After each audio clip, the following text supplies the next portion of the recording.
everyone, and welcome to the penultimate episode of Affair on Poplar Lane. No pressure, everyone, no pressure. Before we go live, let's go through our usual things. Please check out our social links. There's our Discord, our Twitter, and our YouTube. Come and be a part of the community. Come and be a part of the Twitter thing as well. We've got a whole Twitter thing. You can send me a DM and I'll get you a game, in a game, viewer game. We've got like 5 viewer games coming next season, so there's going to be plenty of spaces. I'm actually nervous that I don't have as many names as this season when I only had 3 viewer games, so I'm going to start probably making tweets about...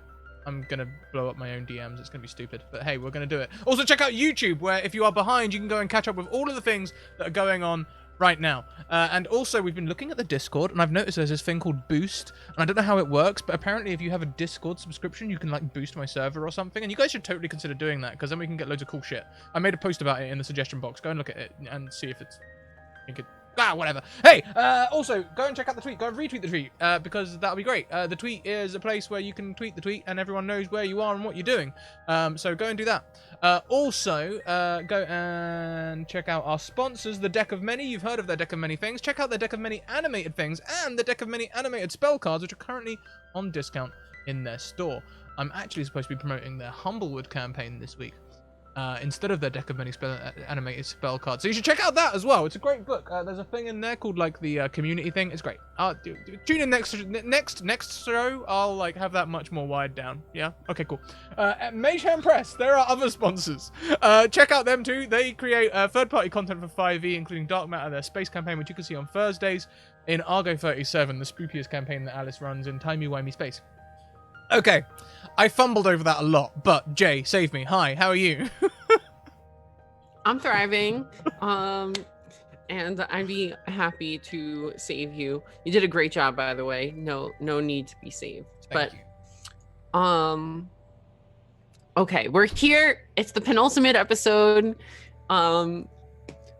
and I have honestly no idea what this party is gonna do, and that's kind of exciting for me. I mean, there's so many ways that they could fuck this up even more. So, wait, I thought we were doing good. So, yeah. So let's jump right in. I'm Jay, or Jaygon's Gold, and I am the DM or GM or whatever you want to call me, and I'm super excited to play today. Let's go around based on Zoom chat. So next would be Ascension Matt. How you doing? Hello, doing all right. Happy Monday afternoon. I checked the time. I knew what time it was already. It's a Monday. Hello. So I'm Ascension Matt. I am half of the stream over at Ascension Stories. We stream Dungeons and Dragons tabletop RPGs once a week, as well as video game stuff, and we do movie nights on Friday nights, which I just saw that Twitch is about to bring in movie streaming, to where like you can stream Amazon Prime movies on Twitch. I don't know all the details about that, but I just saw there's no copyright concerns or anything like that. That sounds awesome. I think they own because of the whole Amazon thing. Yeah. I think they own the rights to the content, and so you can actually stream it as long as it's like a reaction-esque style thing, which falls totally into my wheelhouse of like, yeah, I can do this. This is what I do for a job anyway. So the whole thing. Yeah. So I would be doing way more of that, but not right now because it's illegal right now. I'll get myself banned. But I'm a filmmaker and a writer, and I'm happy to be here. I play Benjamin Jackson on today's show. That's it. Cool. Let's hop right around over to Scrat or Daniel. Yes, Daniel Kensington here. Very pleased to be back. I was making volivons last session. Before that, we had rainbow trout. Not sure what I'm going to make today, but join us for our cooking show halfway through the session usually. And let's try and forget about all of this illegal stuff going on. Yeah, I'm sure it'll be really easy. Just, forget it even happened. Just that's my plan. Continue live. Exactly. Yeah. That will probably work very well for you, Daniel. And next up, we have got Jordan or Jemiah. How you doing? Hi, I am Jordan, aka Sassy with Sanders. Find me on all the Twitters. I am playing Jemiah Krent, who has finally realized that no matter what she does, she's just going to end up in just about as much trouble as everybody else, so she might as well try doing things like breaking into houses. So this will be interesting. I'm excited. This week I'm launching a Twitch channel that was supposed to launch last week, but the internet broke. So check that out tomorrow. And that's it. Thank you, Jordan. And last, but certainly not least, we've got Kai. How you doing? I'm doing good. Good evening, everybody. It is Monday evening here. My name's Kai. I can be found on Twitter as Academic, where I talk about a lot of stuff that has no real topic to it. I will be playing James Hantley, who is a former detective whose curiosity, his morals have, English today. I hope it's going to be better this thing overall. We're all going to jail anyhow. It's just a matter of whether it's this episode or the next episode, really. So yeah, I'm very curious to see whether we do end up in jail or not. We're going to be fine, probably, right? Yeah. Yeah. Mao. We're gonna be fine. Mao. I apologize for my child. He is very fussy, so I'm sorry. So thank you all for introducing yourselves. Just a brief recap before we get started. Last episode we had James and Jemiah, I believe, went to the strip mall owned by Susanna Romano, where they saw that the gang, the group that seems to be led by the group that seems to be owned by Mrs. Robbins. The strip mall's run by Susanna Romano. The gang is run by Mrs. Robinson. I know my world. Don't worry. I've got this all figured out. Seems to be camped out in Putter's Palace. Meanwhile, there seems to be some shady business going on in the abandoned retail store next door. Benjamin and Daniel, they got an RV. They rented an RV from some guy, and that's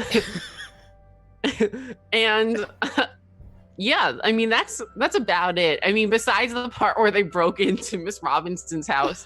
The RV is parked in front of the house. The meme Also, that you made like on the last street. week, Kai, was incredible. It was. The expanding brain one. I'm gonna go find the tweet and link it immediately. That was hilarious. Yeah, It was Kai's perfect. memes are impeccable. Kai's meme game is on it. Yeah, truly. Thank you. But so by the end of the episode, the group reunited and they broke into Miss Robinson's home, where they found an old scrapbook revealing for sure that Peter Reese is in fact the son of Mrs. Robinson. There were also some very suspicious surveillance type photos of Miss Robinson and Peter following around this young girl, and Kai also found a phone number for a Dr. Winters. And while all that was happening, the Goodmans just pulled up onto their driveway in their fancy ass convertible. And Daniel is the first to notice, as he is in his RV cooking and cleaning, waiting for the group to return from breaking their B&E. So Yeah, I rarely get involved in the actual crimes. I just, I guess I'm an accessory for cooking. I obviously can't see you, because I'm in the house hanging up the dead body dummy. But I'm curious. What are you wearing while you're cooking? My bloody shirt with blood all over the tie and everything, and a penny which I found in one of the cupboards. I imagine it's got like a navy blue one with the white pinstripes, you know. Is that what you guys call aprons? Pennies, yes. That's a new thing for me. I didn't know that. When I think penny, I'm thinking like that, like when you're like in rec soccer and they make you like do a scrimmage, you put a penny on over your shirt that shows like what color you are. It's like a mesh material. Oh, see, like a tabard. Like that was jersey. Man, I was thinking like a penny, like a pin-up style wardrobe. That's what I thought. I was like, okay, I can roll with that. Yeah, Daniel is like a pin-up. Yeah, you know, it's suspenders, dude. Wonderful. Anyways, learn something. There we go. I'm here for it. Hey, thank you very much, Aniksta, for the resub 7 months in a row. Only a few more months until you get another badge, but in the meantime, you have an advantage to give to a player of your choice. Let us know who in the chat. And I've posted the link there to Kai's incredible memes. The bottom left one is my favorite, but they're all good.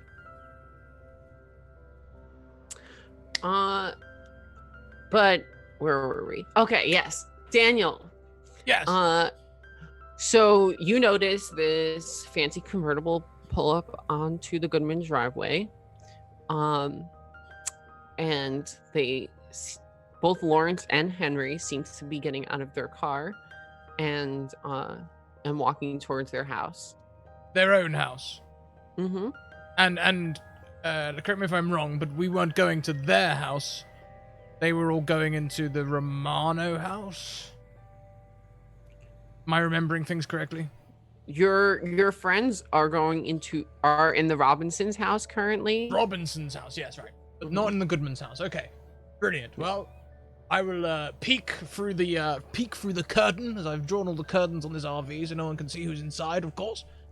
And I'll just see what they're up to. I hope they're just going into their house. Okay. So when you peek through, you can see that Lawrence is very concerned. He kind of has his head down, and it looks like he's looking up towards Henry for like some kind of consolation or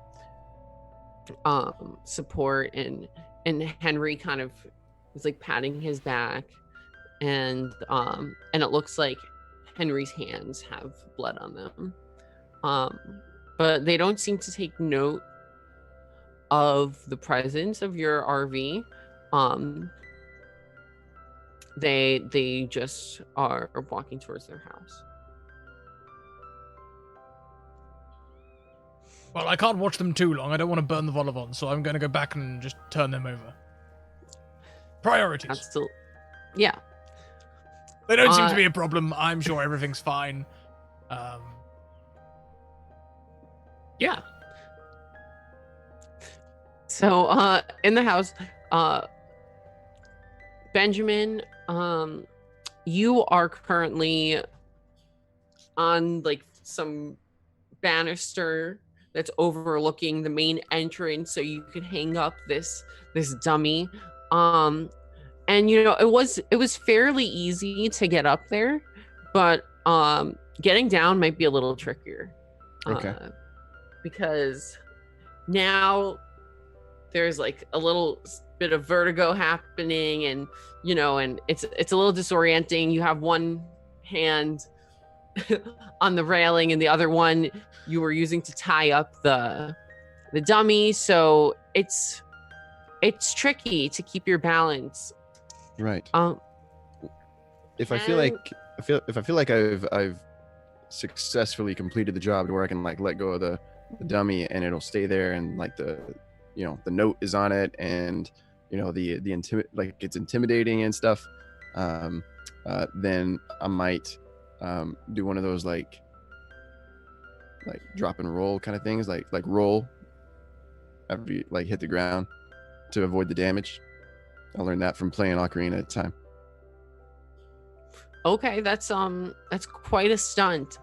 Do you have any like any abilities that you want to use, or are we just gonna make this a roll? Yeah, that's a good question.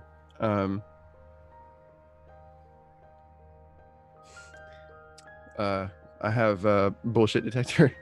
Okay, so let's just make this a roll.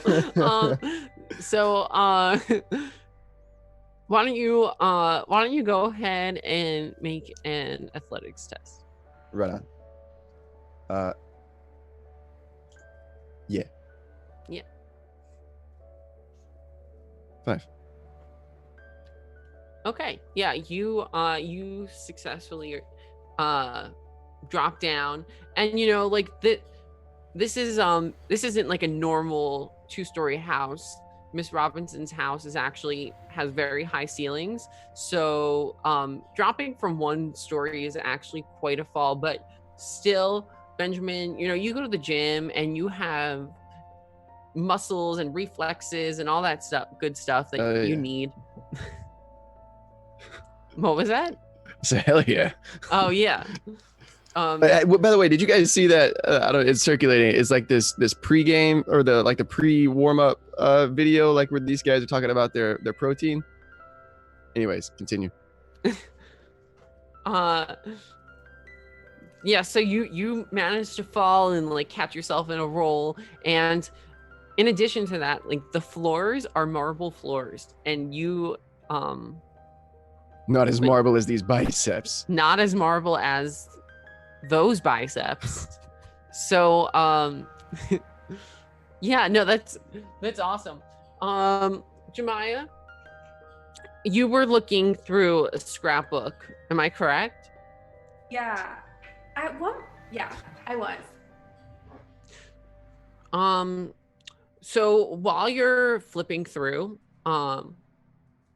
you can see that there are some pictures.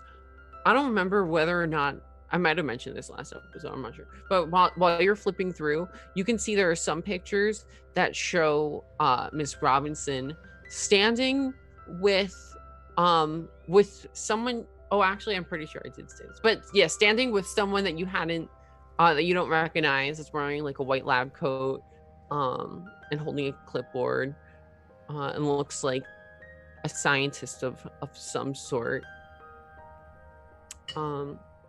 But besides that, you see all the other photos. I just want to make sure I got that covered because I wasn't sure if I said that last time. No, you're but good. yeah, and Are there any pictures that are loose, like not like actually probably like of those particular, like involving the people that maybe I don't recognize? Can I pull them out of the scrapbook and look at the back to see if they have names on them? yeah, so you can pull out some of the photos, and a lot of them have like dates on them, but there's probably one family photo that says that says Peter Robinson on it. I think that's how you found out that Peter Robinson was, because I think that might have happened last week, right? I'm not sure. Yeah. I'm sorry. Yeah, and I think My that brain. yeah. But and it said Peter Robinson on it. Mm-hmm.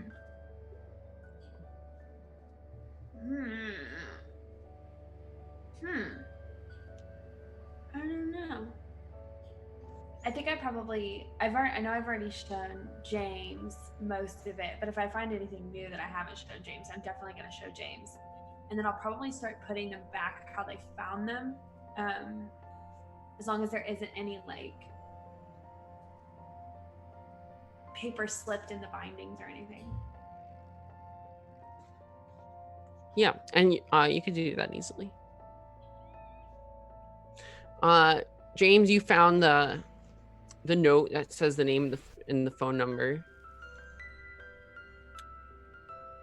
Are you looking for anything else after? James took a picture of the phone number, returned the note as best as he could, and whenever Jemina is like showing him a picture, he's like, hold the picture. You know, he's like documenting everything they find as much as he can, sending it to the cloud.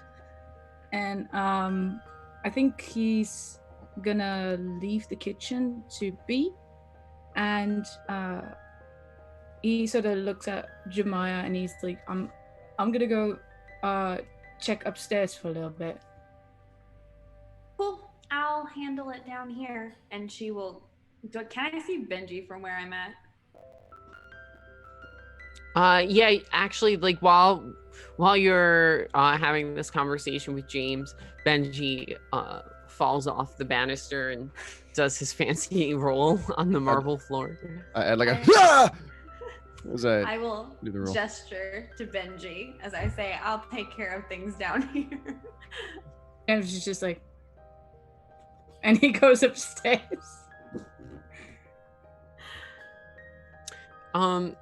So James, when you go upstairs, you can see there's a number of bedrooms and a bathroom.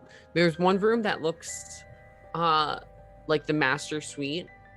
It's probably where Miss Robinson is staying, or where she sleeps rather.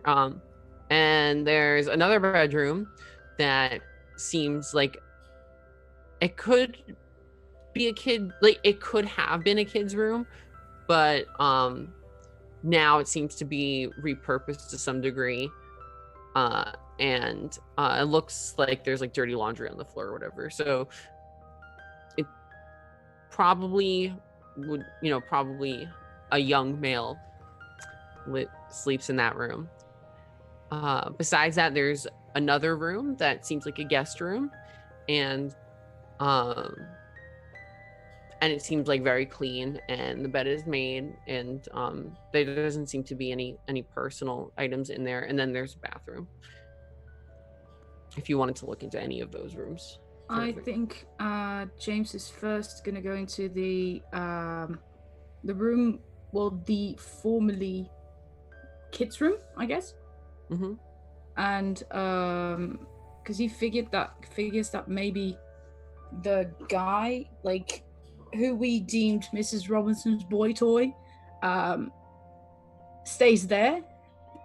And I think he's gonna look for anything that sort of tells him more about his identity, so to speak. So he's gonna rummage through things very carefully. Okay. Can you make a burglary test? Yes, I can. I will put 1 point in that.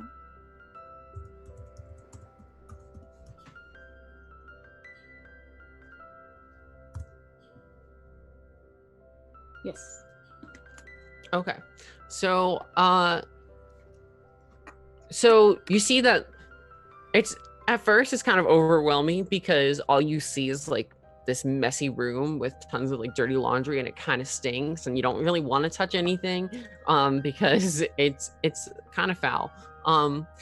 But after doing a little bit of digging, in the closet there seems to be a shoebox on the top shelf, and you pull it down and there's a label on it and it says Peter, and it seems like this might be a box of Peter's old stuff, or stuff that at the very least Miss Robinson decided to keep.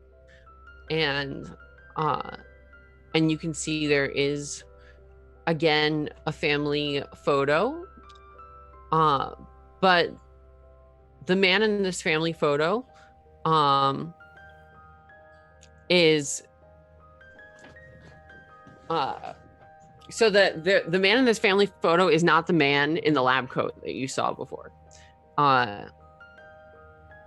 It's a different person, and it's with Miss Robinson and Peter, and they all look very happy. They are at a park, and it seems like they're having like a cute little picnic. There's also a trophy, a soccer trophy. It looks like Peter was doing pretty well on his high school soccer team. And then there's more photos.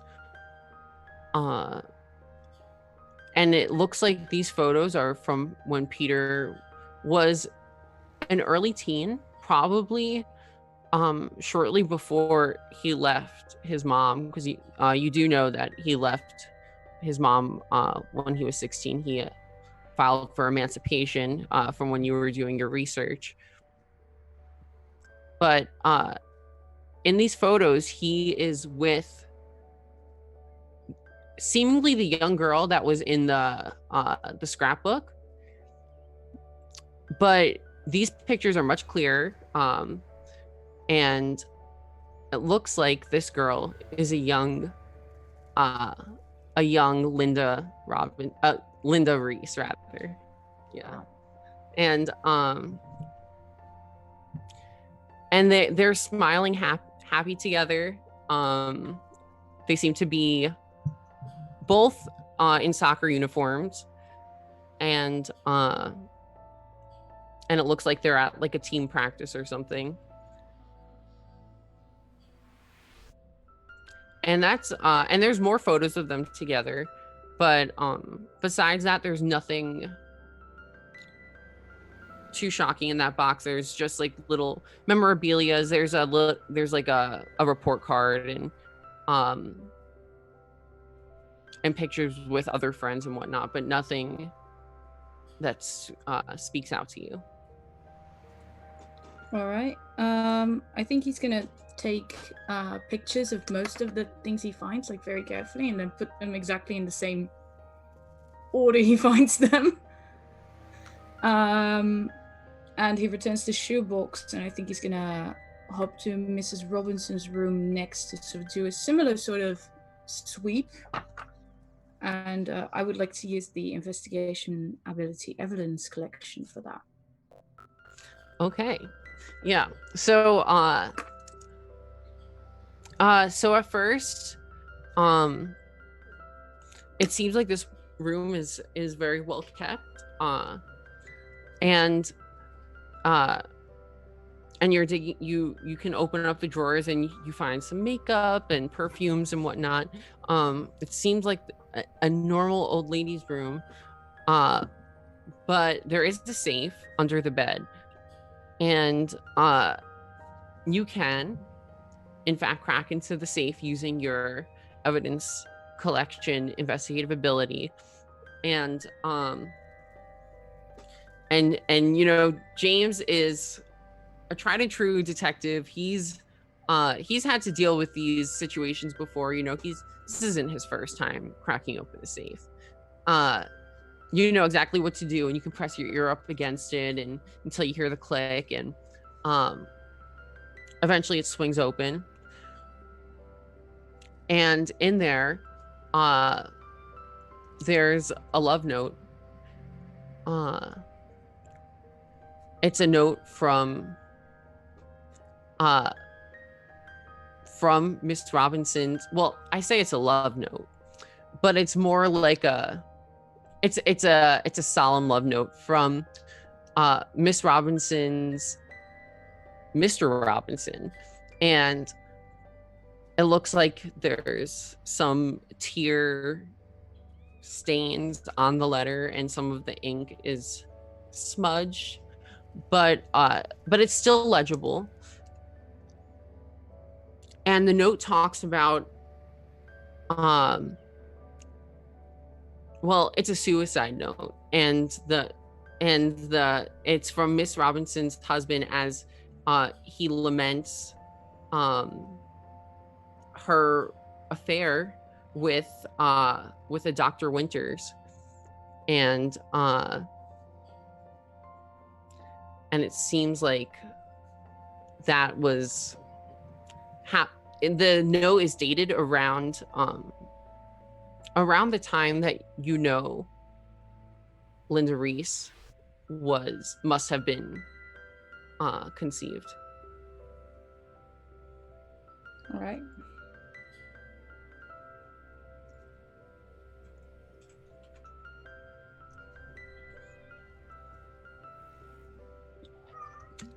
All right. And that's pretty much all you find in that room. Also in the safe there is some adrenalol, but I think. that's not super surprising at this point. No, he just takes a picture of that, and he closes the safe. He like puts everything back like very carefully and closes the safe up and just sort of like almost walks back in his footsteps out of the room. Just to check out the bathroom real quick. He doesn't really expect a lot to happen. Just like he sort of goes through her medication to see if she's on something. Very weird, but he's. Yeah, you can see that there's actually some osteoporosis medication. And also daily vitamins. All right. I think he'll head downstairs again. Then. Is there a closet in the guest room? Can I see that? Yeah, you can check out the guest room, and it seems totally barren. Like there's. All right. Then it's just a guest room. Yeah. Then I think he's gonna go downstairs, and he sort of goes like, "Jemiah, What? did you find anything? I think upstairs is clear." No, just Benji rolling. So I think we're good down here. All right. Wait, you guys didn't find any kind of like documented evidence of, I don't know, illegal shit? James sort of looks at him like, as he's still like, "Are you still on the floor, Benji?" I don't know. Before I tucked and rolled and I sprang, man. I'm like some kind of Tigger. Right. No. I did find a lot, but like, how long have we been here? I didn't look at the time. I don't know, like 3 minutes. 3 minutes? I don't feel like that's right. I don't feel like that's right either. Do you think, are there any more rooms on the how do you call that, ground floor? Or is there a basement? Yeah, something like that. So you can keep looking on the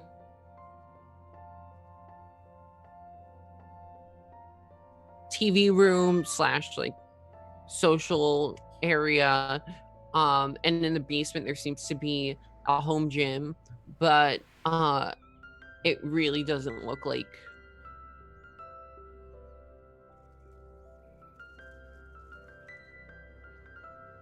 You're all sitting too still. Is it just Jay or is it all of us? Okay, it's just Jay. When Jay comes back, internet is playing up again. How did we get here? My big question. We drove here in an RV. No, I mean, That's like, that's very fair. we had such, aspirations. We made a lot of decisions. There were a lot of, moments. Yeah. There were a lot of moments. That's true. I mean, we adapted, We did. like sometimes just life comes at you real fast, and Sometimes life is Benji without his shirt, just running really fast. Hello? Welcome back. Hi. Okay. So what did I miss? Did I miss anything? no, we were discussing how smart we are. Yeah, Okay. pretty much. Yeah, I mean, so where were we? Okay, so you guys were inspecting the rest of the house, and it becomes clear as you keep inspecting that Miss Robinson, like, she knows what she's doing. You know, she seems to be keeping up appearances very well. And, you know, knowing Poplar Lane, that's not totally surprising. I mean, everyone on the lane seems to be, wait, is everything okay? Yeah, Oh, I joined to try and like fill up the extra camera rather than like resizing everything, and then it wouldn't leave. Gotcha. Yeah, it's hard to tell with mobile, but Scratticus in my DMs. But yeah, so it seems like, you know, because people go to her house, you know, frequently, and she invites people over for drinks and whatnot. So it would be strange if she just had like evidence of her drug trade going on throughout her house, especially knowing that they have been working out of other locations. I mean, now you know of all the locations that Susanna Romano had owned, and that they've been doing business out of there. So for the most part, Miss Robinson's house is pretty clean, besides the stuff that you've already found. Daniel, as you're sitting out there and the group is doing their business inside, you see what were you cooking again? Vol-au-vents. And having cooked those, I think they would go rather well with some spinach. So I'm gonna get like one of the whole bags, you know, like baby spinach. I'm gonna put the whole thing in a pan with like a half block of butter, throw some garlic in there, and stir it all up so it becomes like a nice, you know, bed of garlic butter spinach. Rest all the vol-au-vents on top. So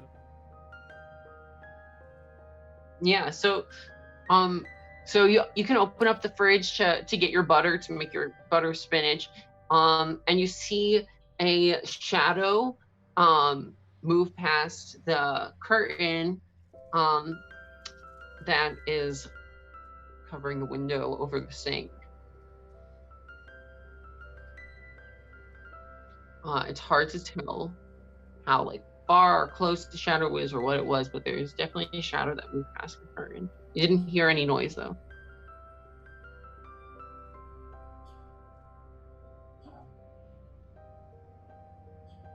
I'm gonna go to the radio, and I'm gonna start looking through the stations. I want to find the most intimidating thing I can possibly find. Preferably, I don't know, like rap music or something. I'm gonna play some rap music loud and hopefully scare away any you know, people looking around. Okay. But make it like UK rap, like. Yeah, definitely. Radio 1. I'll find Radio 1, definitely. BBC Radio 1. Yes. Yes. That's our only Radio 1. I don't know if you have another one over there. Yeah, so you can turn on some Zane Lowe on BBC Radio 1, and you know, lucky for you, there's some pretty intimidating music playing, you know, and it sounds pretty spooky, but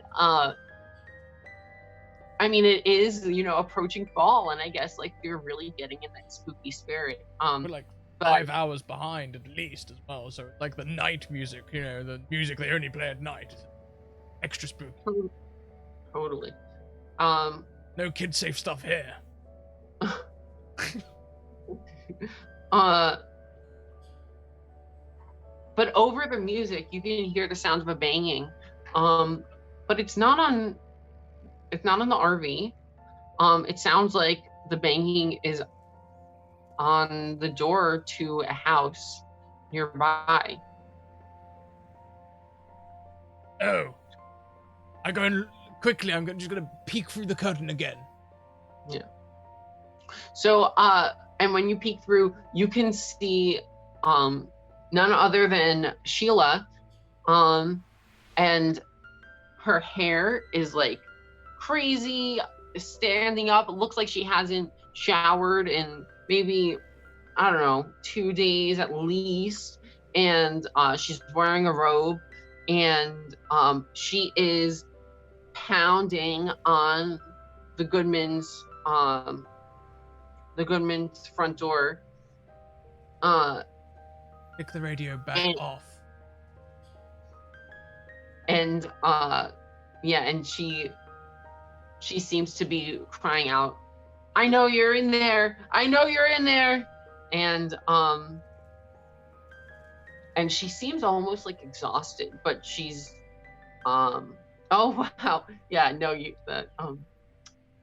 I like the use of props. Thank you.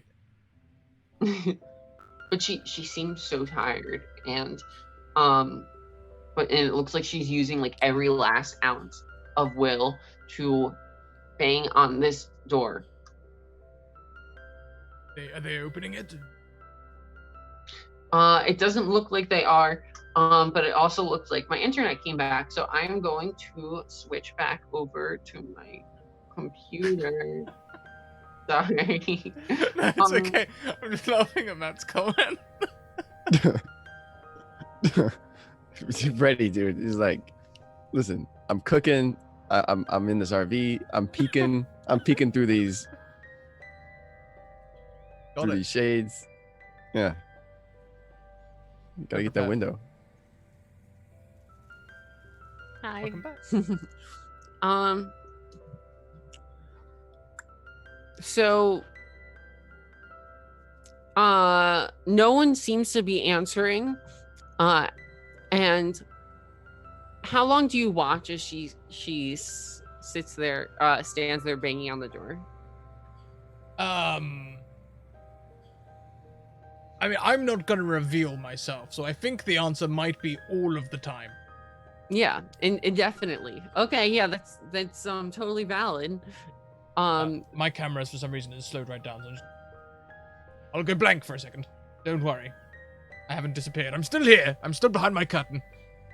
Wait, did I disconnect again? Literally behind a curtain. No, I mean, can you hear me, Jay? Yeah. I can Okay, hear yeah, you. no, yeah. Okay. All right. So, okay, yeah. So Sheila's banging on the door, and eventually she starts to slump, and she lets out one last big "Henry Goodman," and then she falls back, and red foam starts pouring out of the side of her mouth, and she is just laying on the doorstep of the Goodmans, with red foam pouring out of her mouth.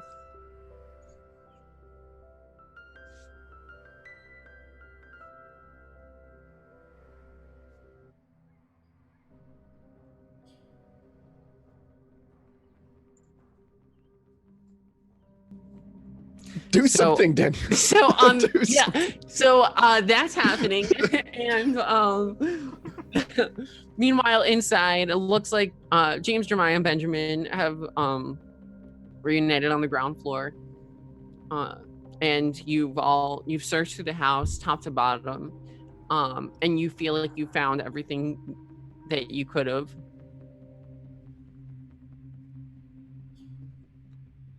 I think we should go, guys. Agreed. Yeah. Let's take the back. Okay. Yeah, we'll take your window. That's fine.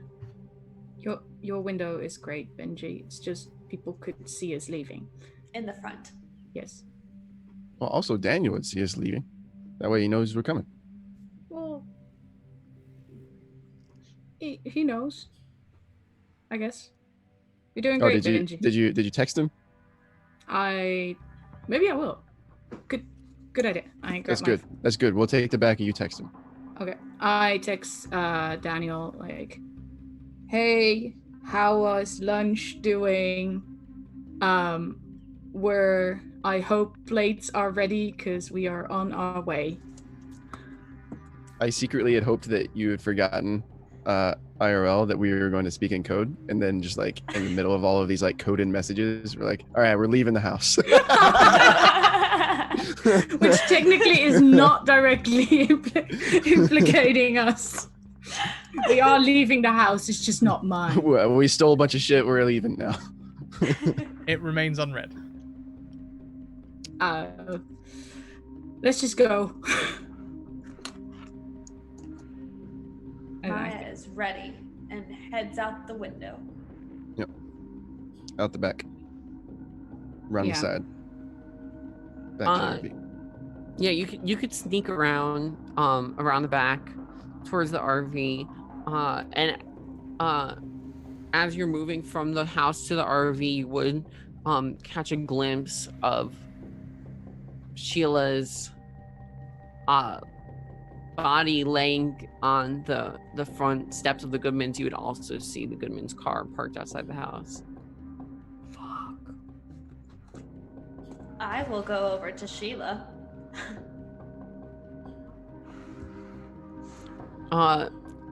Yeah, no, you can make your way over to Sheila, and as you get closer, her eyes seem to be open, and not blinking and glazed over as this foam is still pouring out of her mouth and seems to be she seems to be non-responsive. There's no reaction to you moving towards her. Not sure what the response time would be, but Daniel, after a moment of shock, would have phoned 911, requested an ambulance. Okay, that's probably happening around the same time. Since you were cooking while they were searching through the house, are you, Jemima, are you trying to be like particularly stealthy or anything of that nature? No, I probably ran over there and then I probably yelled for either James or Benji to call 911. And then I'm gonna check her pulse and roll her on her side. If there is a pulse, it's very faint. Can you roll? Can you roll a medic check? Yeah. Roll, raggy.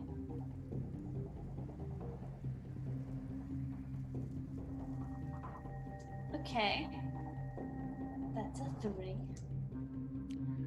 Yeah, as far as you can tell, she seems like she's dead. I will probably... where's James and Benji right now? Are they still, like, back? Yeah. Yeah. I'm at the RV. Like, I'm like looking. But like I see that red stuff. I see that red foam. And I'm like, dude, she could be infected.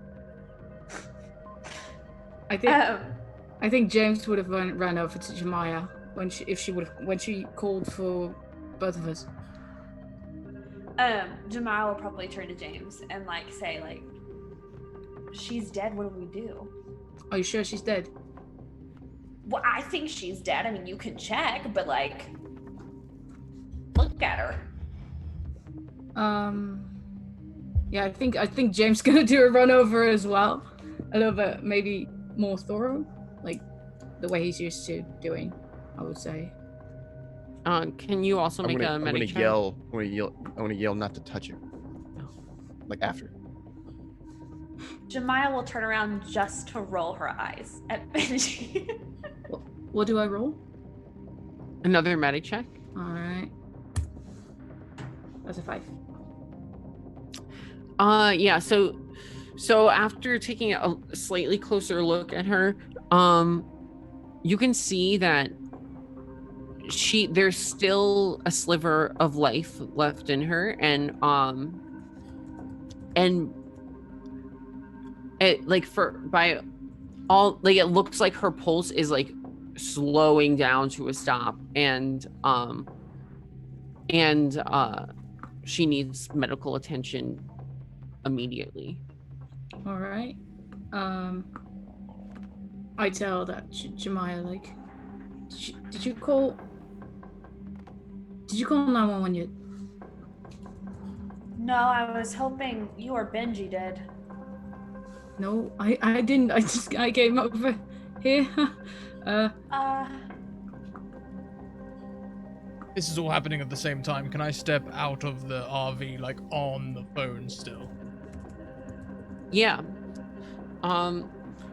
So, what would you be telling the 911 operator? Yeah, no, I was just sitting in my living room. I had this terrible banging. There's a lady out here on one of my neighbor's drives. I recognize her. In fact, she's another one of my neighbors. Seems to be passing out. Red coming out of her mouth. And there are some people who have just come to the scene. I'm imagining one of them is a first responder.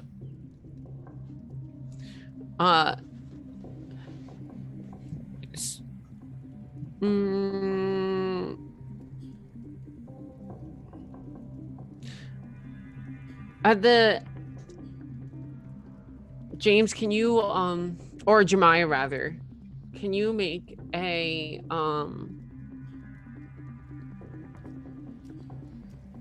a surveillance check? Yeah. I think as Jemiah's doing that, James is going to start, because was she breathing? It's the most shallow of breaths. He's going to start CPR. Okay. Jordan or Jemiah, you'd see from the corner of your eye, there's the front door has a little window in it that has a curtain, and you see someone peeking through the curtain of the Goodman's house, and they seem to be very aware of your presence, but they don't say anything or do anything, at least that you can tell. And James, can you roll can you roll another medic check for CPR? Yeah, sure. Oh, I'm tired. Okay, so yeah, so you, as you're doing staying alive, you're like and you like lose the beat, like you don't have a great sense of rhythm, and you kind of like you think the song is a lot slower than it actually is, and it's probably because like you're like so like caught up in the moment that time seems to be moving a little bit slower for you right now, but but in the meantime, Daniel is on the phone with the 911 operator, who does seem to be sending emergency services towards Poplar Lane. Can I go knock on they're peeking through the window of the door? Yeah. I'm gonna go knock on the door, making eye contact with them. Okay. Yeah. So Henry Goodman is opens the door, and that you could see there's the lock, the chain from the lock, but you see Henry Goodman's eye peek through the door.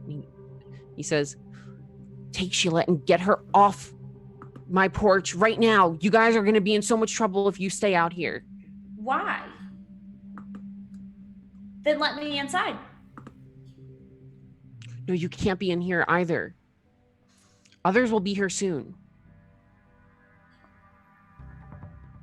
Well, I'm not gonna leave, and I'm just gonna tell them that you killed her. But they'll kill you first. Jemiah, you just have to trust me. Is he watching this? James like calls to Jemiah. Yeah. He says that we're gonna die if we stay here. Which one is it? Oh my goodness, Jordan just forgot who she's talking to. It's Henry. It's Henry. Who are you? Henry, if you don't get your ass out here, I'm gonna drag you out. That's a promise. I swear to God, I will not leave a bone intact if you don't get your ass out of here. How dare you stare and Oh watch my at gosh. this? Okay, fine. And he he unlocks the latch and he opens the door a little bit more. Get in here quick, all of you, quick. Do we take her? Yes, take her. How's 911 going? So yeah, no, Daniel, you see the door open up for your friends. The 911 has already, they said they're dispatching their people towards All right, Poplar cool. Lane. They don't Yo, did they take your name or anything over there? yeah. Yeah, I'm Yeah. definitely not giving them mine. Okay. Yeah, I don't think you. Don't. Yeah, I'm yeah, panicking, I they can't think of other names. Fred. What was the name of the RV guy? Wait, no, don't time to us. Hang on. Peter Reese. No. Oh my God. Perfect. Perfect. And I've started the RV at this point. Yeah, I'm gonna go get in the RV. Okay. This 911 are on their way. Good luck. I'm literally covered in blood. I mean, I'm. Right. Yeah. And I'm gonna like blow the horn, and it'll be like inviting James and Jemiah to like come, like, you know, jump the train to Safety Town. I'm gonna go in the house. James is like, oh shit. What do I do? Okay, we'll catch up. You go. We're fine. Just make sure the ambulance gets hit. Yeah, we'll make sure. And I drive off. Benji, if you want, I can drive and you can eat them vol-au-vents. Oh yeah. And so like I'll kind of just like let the RV like coast as like we, you know, as we swap. Yeah, I'll just. That doesn't. Okay, so as you're driving off the lane, you would pass a car that you'd recognize as Miss Robinson's car, although you don't see Miss Robinson in the car. You do see the young Edgar, who seems to be driving onto the lane, but he doesn't seem to be notice you or recognize you, as the RV is, not only are you like higher up, but he is focused and he's actually speeding, and it looks like he's following. Yeah, he's just like speeding down the lane. Jemiah and James, as Henry pulls you all into the house, he very immediately, he's trying to like rally you guys, or not rally, herd you all into the basement. He's like, get the body, go quickly, get down there, they're coming. She's not dead, you idiot. There's nothing one we can... coming. There's going to be a spectacle anyhow. I'm not doing anything until you give us an explanation of exactly what's going on here. If you don't go down, we'll all end up dead. You can end up dead. I plan on living. Right now, Sheila is, she's in the process of dying. She's gonna die in minutes. Even if the ambulance is on their way right now, they're not gonna be able to save her in time. She is in shock because her body has been deprived of adrenaline for now 2 days, 24 hours. You start to experience some of the worst side effects. By 48 hours, you're pretty much dead if you're addicted. And so I'm sorry, but that's the end for Sheila. Now you two are going to die by gunshot if you don't get to the basement right away. I'm gonna look at James. Because I don't really know.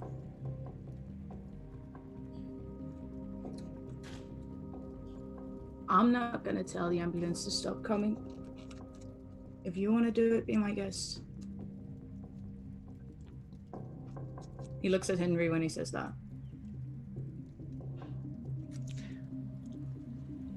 Wait, stop coming. The ambulance, they're on their way. You called the ambulance? Are you stupid? I just said that. There is a woman in front of your house dying of a possible overdose, and you think somebody's not going to call 911? Not everybody's lost their morals.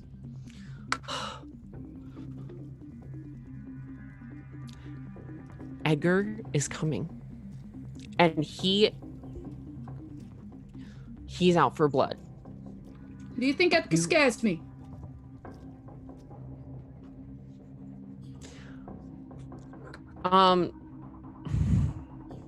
Daniel and Benjamin, would you, after seeing Edgar, would you just keep driving?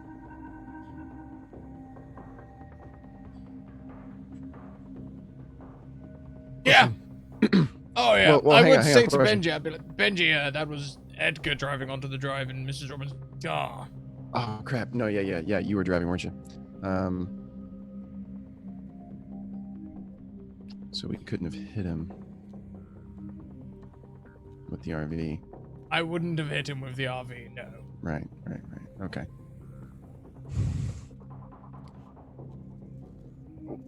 What do you think he's doing?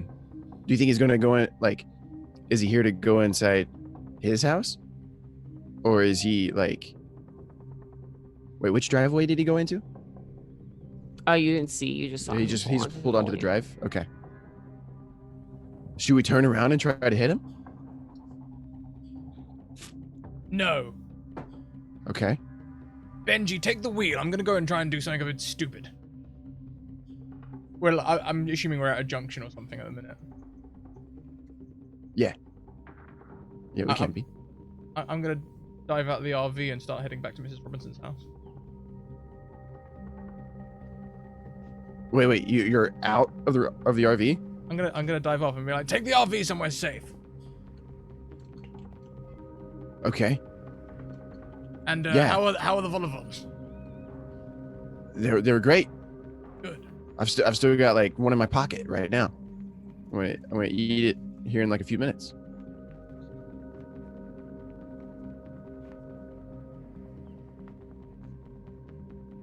Enjoy the volleyball, Benji. I'll see you in a bit. Thank you. I've always missed your cooking. Well, It's nice to be a part of it this time. All to yourself. Right. I'm gonna duck out the car and start jogging back towards Mrs. Robinson's. Okay. I said I was gonna just kind of take the RV like around the corner, but like keeping an eye. Like I'm still in the driver's seat, like keeping an eye on like what's going on. Okay. Like I'm just ready. Yeah. All right. Yeah. So, how are you? So you said you're just jogging. Are you like sprinting, or you're just like doing a light jog kind of thing? Light jog. I'm not planning on getting there like before him or anything. I just want to get close to Mrs. Robinson and see if the car's on the drive. Okay. So as you jog up to the lane, you would see Miss Robinson's car pull up on the Goodman's driveway, and you see Edgar start stepping out of the car.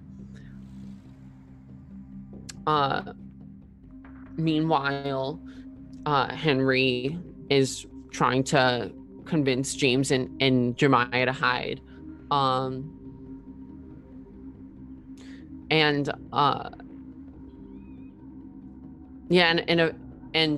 Eventually James and Jemiah, you'd hear a pounding on the door, and Henry sighs in panic. Ugh, he's here.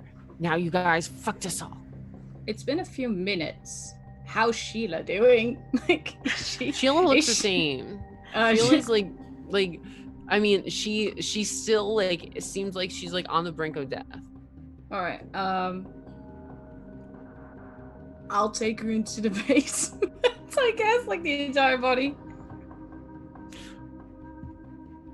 All right, so you are gonna go to the basement now. I look at Jemiah first, like, what do you want to do?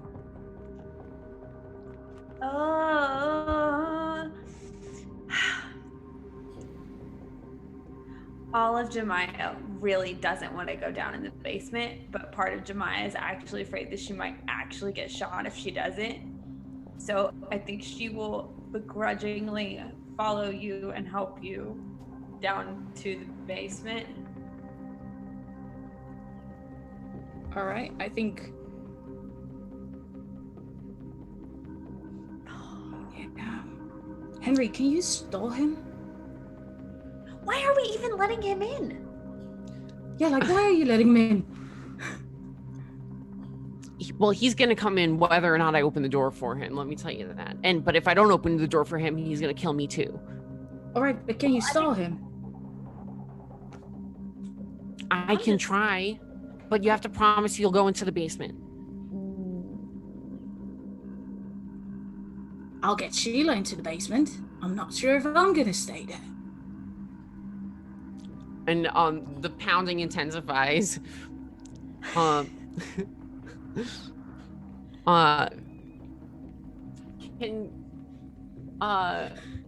no. Can you both make sense trouble rolls?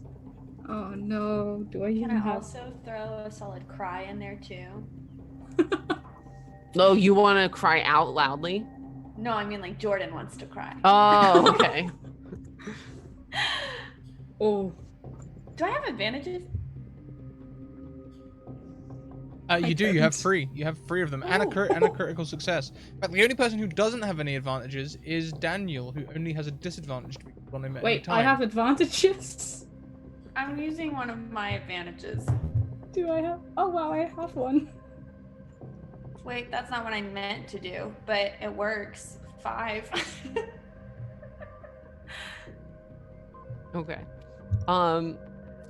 So both of you,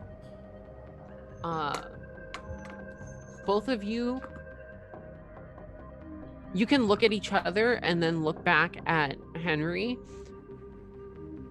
and you both get the sense that Henry, it doesn't have your best interest in his heart, and his main goal is not to protect you, but to protect himself. Can I slap him? Yeah, you can. You can slap him. Do you want to do damage, or do you want to like you want to hurt him, or do you just want to like wake him up, kind of thing? Wake him up. Okay, yeah, you can effectively whack him across the face. I'm gonna whack him, and then I'm gonna say, listen, You need to cut it out, and we need to find a better plan than you throwing us in a basement and saving yourself. It's all or nothing.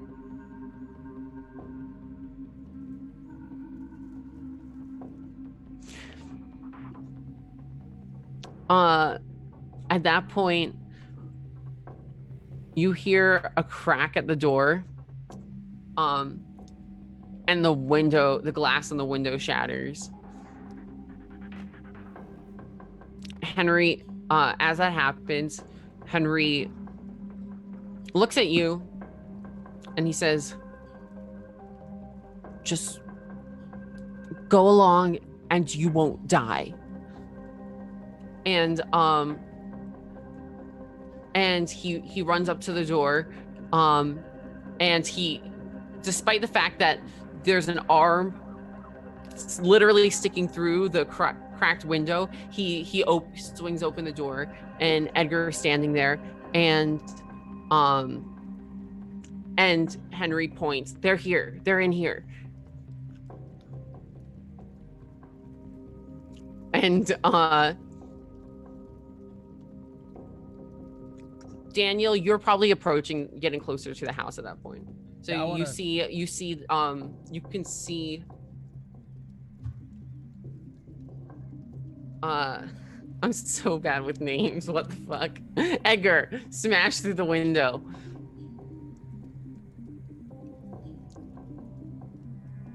You see Edgar smash through the window. And you're getting pretty close to the house. Yeah, I'm gonna duck down behind the cars. Mm-hmm. Okay. Say. Oh. I wonder. When Henry pulled up, did I see the lights flash or hear the lock go? When you saw Henry pull up, did you see the lights flash? Did he lock the car? Oh. Can you make let's do again, let's make this like a gambling roll. I'm putting 2 in it. Yeah.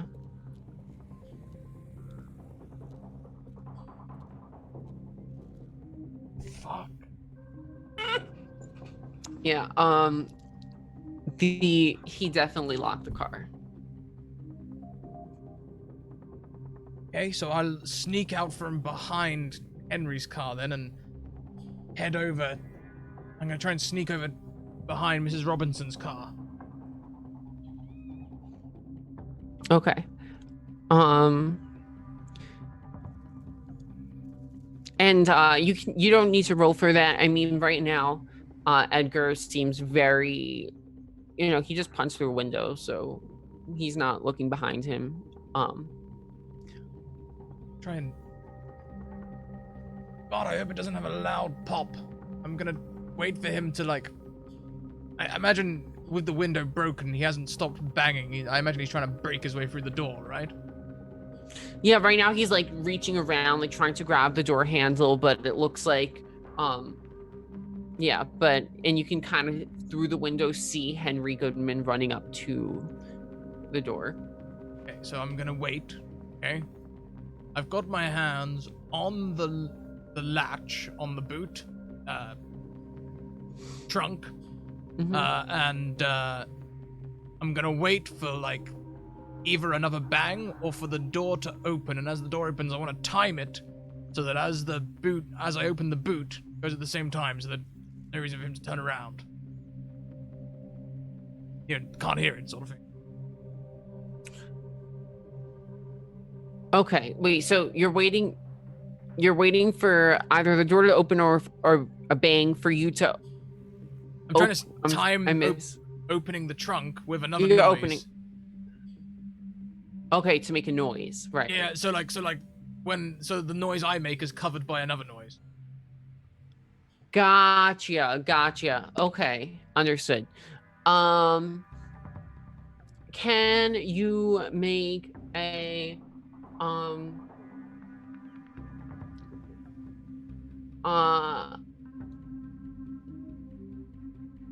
I have filching, I have burglary. let's say filch. Let's go with filch for this one. I'm gonna Can you make add a filch? one. Yeah, just make a filch roll. Gonna add 2 to it again. There we go. Yeah. So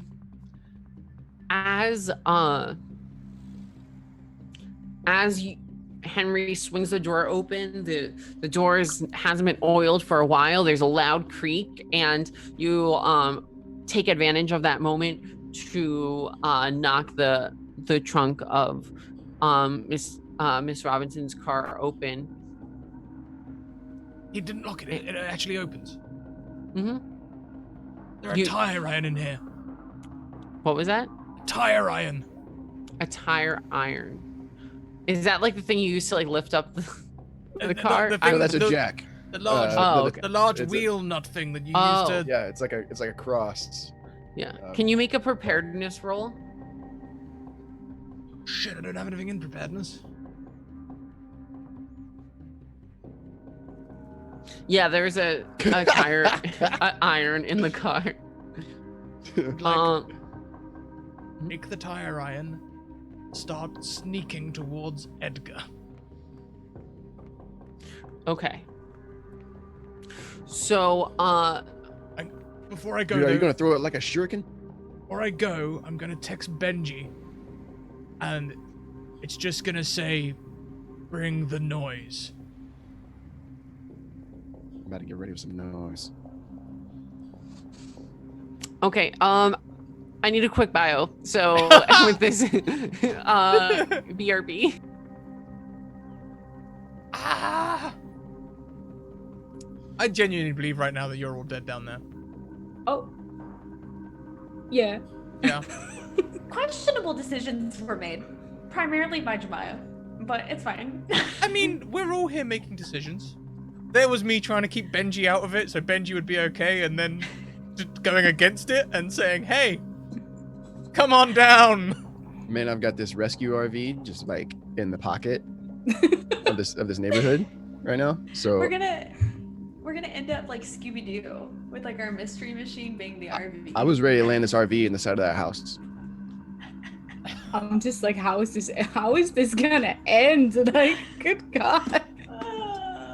I see why Jay has no idea what's gonna happen. Like, clearly, neither do we. Oh my goodness. God. Like, how do you even go to the cops with this? Despite the multitudes of evidence, really, but like, still. Well, the other day I was breaking into so-and-so's house and I found this. Well, let's just first send them the video of Susanna Romano getting killed. You know? Right. Oh, Yeah. dude, I forgot about that. Yeah, we got that in videos. We still have the press idea. I don't know how we would explain the whole thing. This hypothetical situation where, everything happened at the same time because like It those just other sounds- guys died in the house, and like we've got this OD situation, and then the RV But- was there, like in the but, like- house. I think we would just say that we found her, and then those guys got shot, and then the RV fell, This is the thing. which like, is not our even, fault. Like with all that, like, Hi. yeah. I would explain that I was asleep in the RV. I don't know who was driving, and so that's how I got here. Find a copper that's not bent as well, though. Yeah, that's pretty much the thing. Like, Call the who's FBI. in on this? Benji, you get a text that says bring the noise. Yes, I'm ready. I'm so ready. Like, get ready to bring the noise is what you said. Just bring the noise. It's just Bring three the noise like words. right now. Did you I say catch it? bring the noise, hoping that at least it'll take you 3 or 4 minutes to get around the drive as I sneak up behind Edgar. As soon as I get that text, You're I like the pedal goes from like being like a rest to being immediately against the metal. Like, if this RV can spin out, it's spinning, bro. Gotcha. Okay. Like I'm gonna like Tokyo drift this thing onto the drive, right? Mm-hmm. Just like what is it? Like the tail, like the fish tail it, you know? Yeah. And I'm speeding down this drive. Okay. And Daniel, was your plan like you were just gonna go like straight up and like knock him, or? Yeah, that's like Daniel at the moment believes that his friends have entered this house where they're going to be murdered. So the best way to get around this would be to take out the murderer. So I'm going to sneak up behind him and conk him hard. Okay. All right.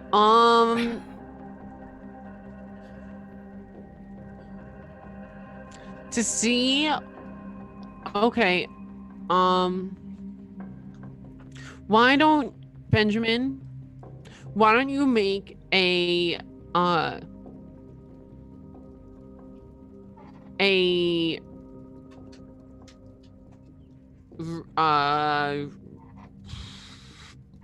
driving test? Okay. That's what I will do so.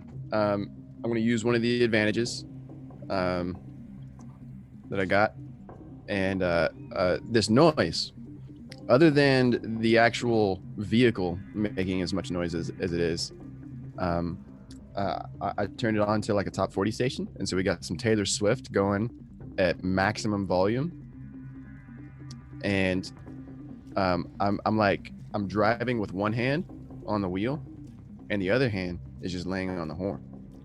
All right, let me just say before you make this test, if you succeed, then you will get to the lane before Daniel Kensington has an opportunity to do anything. Wait, so if I do good, Mhm. then But if you fail, then Daniel will have an opportunity. wait, so I want to roll low then.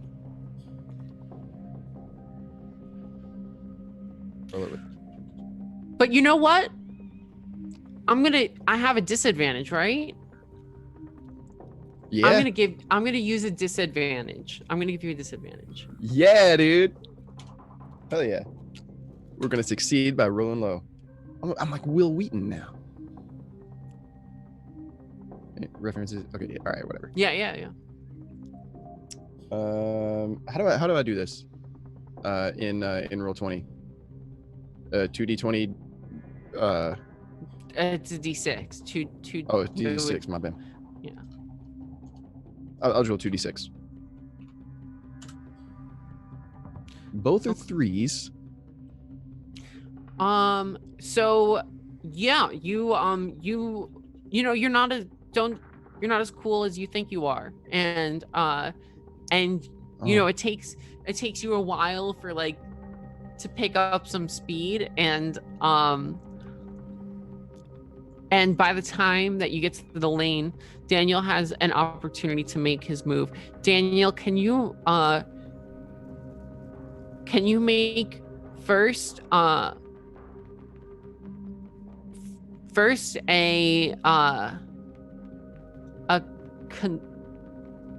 conceal test?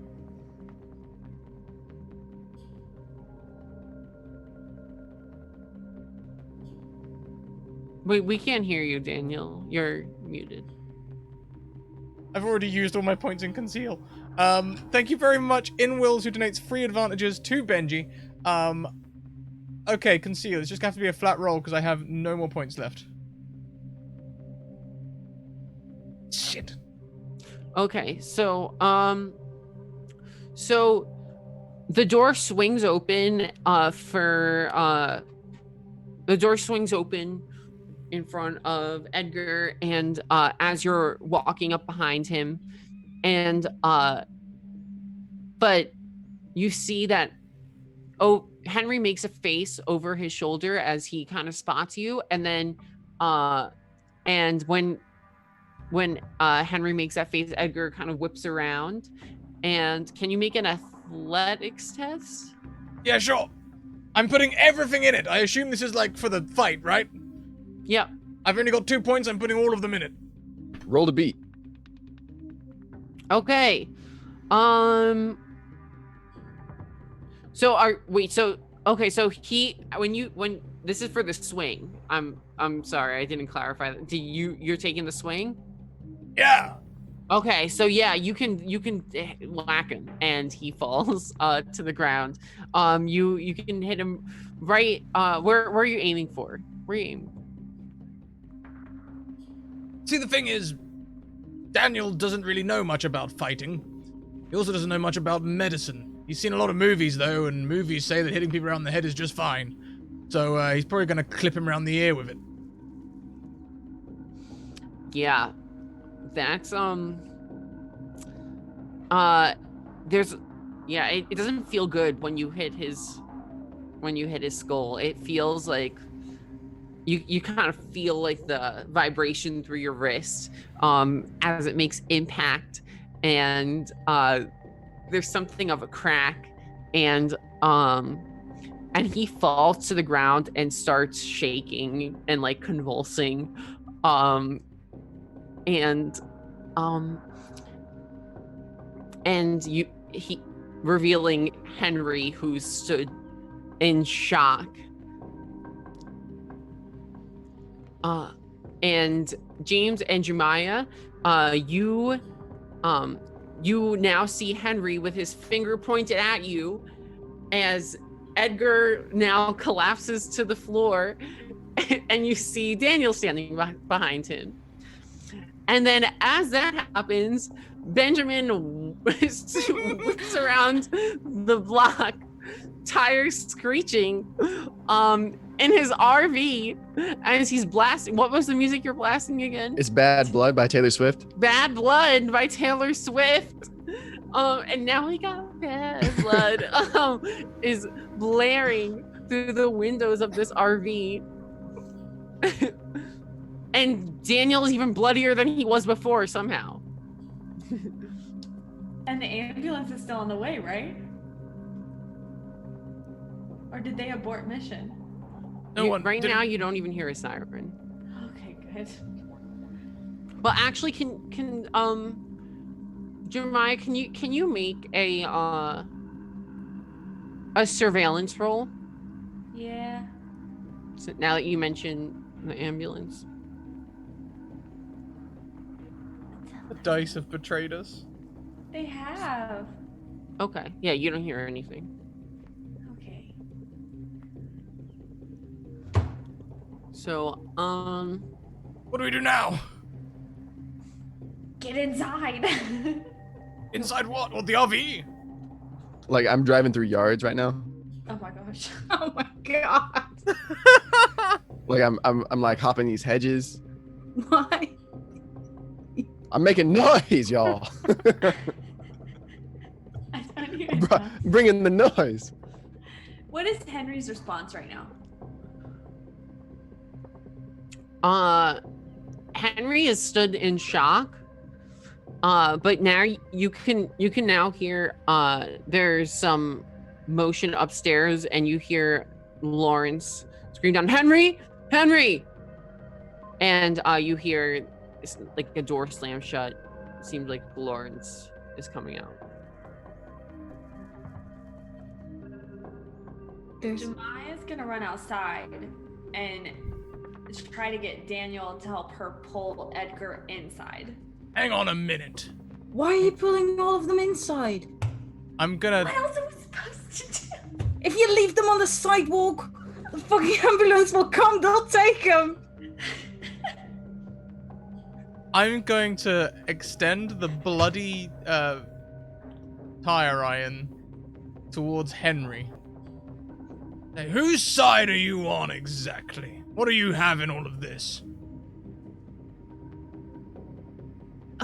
I'm just trying to survive. Bullshit detector. Okay. Go for it. I'm putting all of my points in it, +3. Wait, oh, bullshit detector. Wait, whoa. Oh, whoa. Oh. You don't even need to roll for that. I don't. That's an investigative ability, right? Yeah. Yeah. No, bullshit detector. You are a walking, breathing bullshit detector. It's in your blood, Daniel.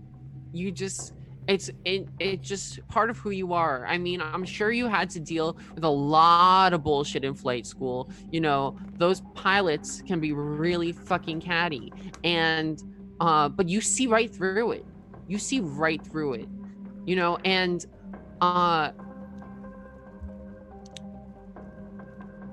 you would see right through Henry if he were bullshitting you, but he's not. He's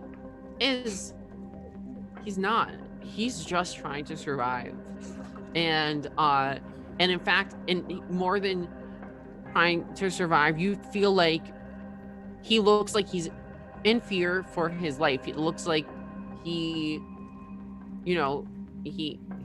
so he's his fight for survival is a very active one.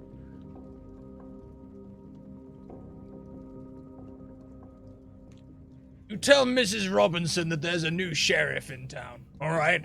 I'm not having any more of her bullshit on my turf. I lie, and I leave. Yikes. What am I doing? Go say yikes. I sent her the letter last episode, remember? Yeah. Like, I'm doubling James down. is like, I'm doubling down. Okay, are you using so like you're lying? Are you using an investigative ability for that or not? I do have points in lying and fake smiles and authority. Are you using them? Yes, I think I will be. One of the above. Okay, yeah, you could use a point in lying, and Henry looks like he's shocked that that you're part of this business. Like he always, I mean, you've known Henry for quite some time, and Henry, he always underestimated you, it seems. But now he seems very shocked that you are in the business of drug dealing. And as you turn away, he goes, wait, Daniel.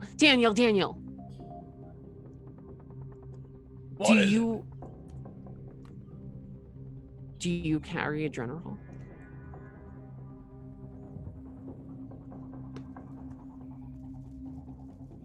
Why? Because if you do, we won't need Miss Robinson.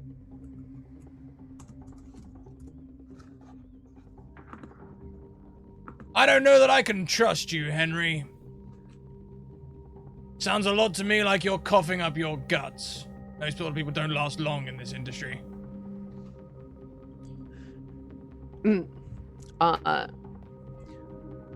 Lawrence at this point is stomping his way down the stairs.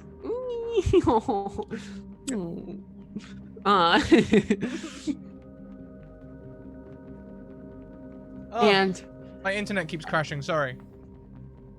No. I didn't notice a dip or anything. But and he's like, Henry, are you all right? And Henry's like, yeah. Look, Daniel, he carries.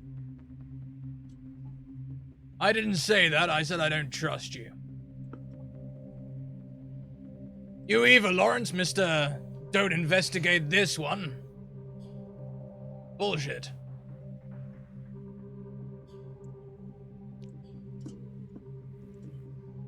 Sort this mess out, will you? I gesture at Edgar.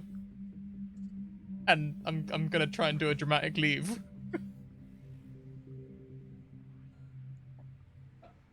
Okay, yeah, Lawrence Pat, like he, at first he is checking in on Henry, but he very quickly notices two bodies lying in his home, and so he's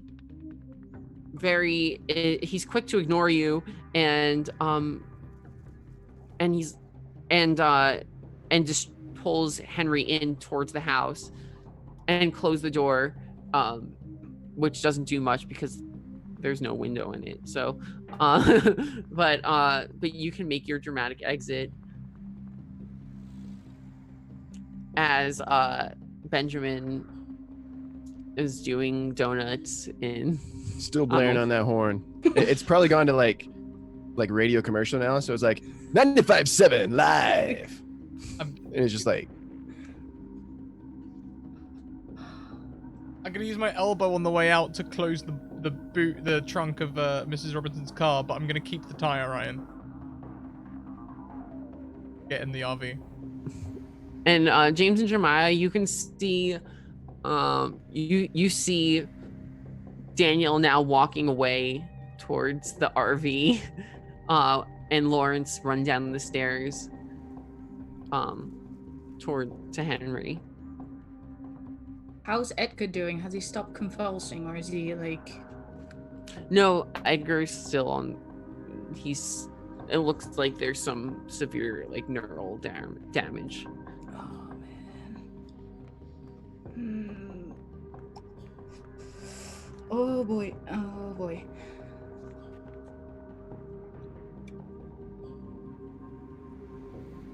James looks at Jemiah like,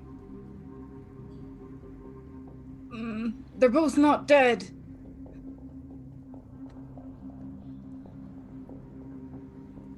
What did we do? What did you do? We should have kept them outside. Honestly, No wrong. let's get them outside so when the ambulance comes, I don't know, leave them on the floor. Leave them on the floor, run. We could. There's windows. We could break a window and go. I mean, Jemiah's just panicking at this point. Like, who says he wasn't attacking her? oh. Who says she didn't attack him and went completely ballistic off her drug-induced whatever the hell is happening here? Yep, that's the story. We're gonna do that one. Mm-hmm. He looks at Henry and Lawrence. I think that's the tale we're gonna tell today.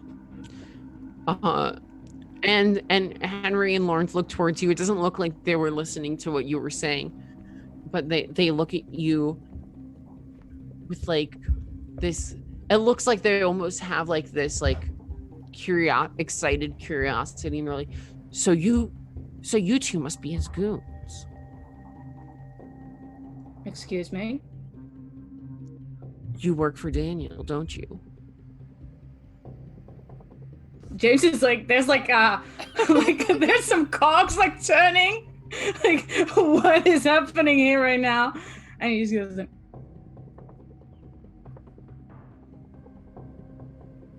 I work with Daniel. Listen, if you can make sure that we have a steady supply of Adrenarol, then you have our backs. We're done with Miss Robinson.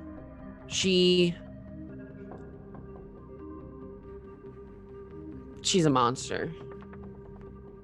Are you hooked?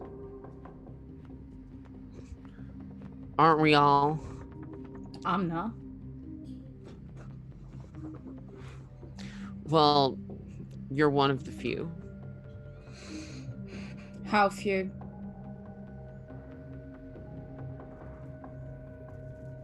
Very few. Can the song has changed to Despacito. What was that? Oh, Despacito. Despacito. Oh, that's tragic. Benji played Despacito. there's not a lot of there's not a lot of you left. I'm surprised you're around the stuff. You must be around this stuff all the time. Yeah, but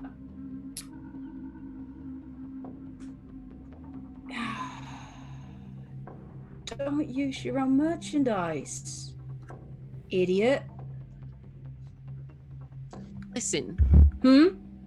you think I was in the business before I got hooked? Don't be ridiculous. It's the reason why I'm in the business. As if I wanted to be here in this position. Lawrence, and he has his hand on Lawrence's back. Now Lawrence his whole career, his whole life is ruined now. Yeah, what? We have about 3 minutes of time before I save your ass. What did happen? Well, I mean, what do you think? We got hooked. You know, we both are really hard workers. So once you're in, and I mean, you're in for life or death. And with that kind of leverage, you know, we kind of had no choice but to work for Miss Robinson. It's not like this is what we wanted for ourselves. Don't be ridiculous. You know us, James. No, I don't. Was Linda in on this? No, of course not. You know Linda. You see, why are you questioning us now? You've known all of us. Listen, I know seems crazy, but you have to believe us. I mean, I don't have to do anything. I can just walk outside, leave you with these bodies, and your house in shambles, and I can just leave. Because it's not me who's got red on its hands from the adrenal or from blood. That's not me, that's you, mate. So I can just go. Me and Jemiah, we can just go. You see that Henry looks desperate. Like, Henry looks like, no, please don't go. Don't go. If any of Miss Robinson's people comes back, I mean, we can't just kill them all. I wasn't planning on doing that. Well, it looks like your boss is. And he motions towards Edgar. Yeah, Daniel can be a little bit volatile. And he's dangerous if you don't, like, be careful, I guess. I'm pretty sure you said you called wait, who said that they called the ambulance again? Oh yeah, you did, right, James? Yeah, but both of us said that the ambulance was called. If you called the ambulance, then we need to get out of here. All right.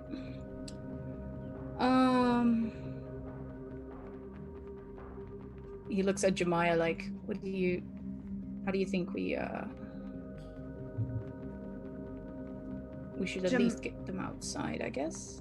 Jemiah's eyes light up, and she's just gonna say, they broke in. There's a broken window. There's 2 people. We leave. They broke in. All right. And at that point, you finally start to hear the sirens, although they don't seem to be turning onto the lane. You hear one whiz past the lane in one direction, and then you hear another pair of sirens whiz past the lane in another direction. And all this very suddenly, it sounds like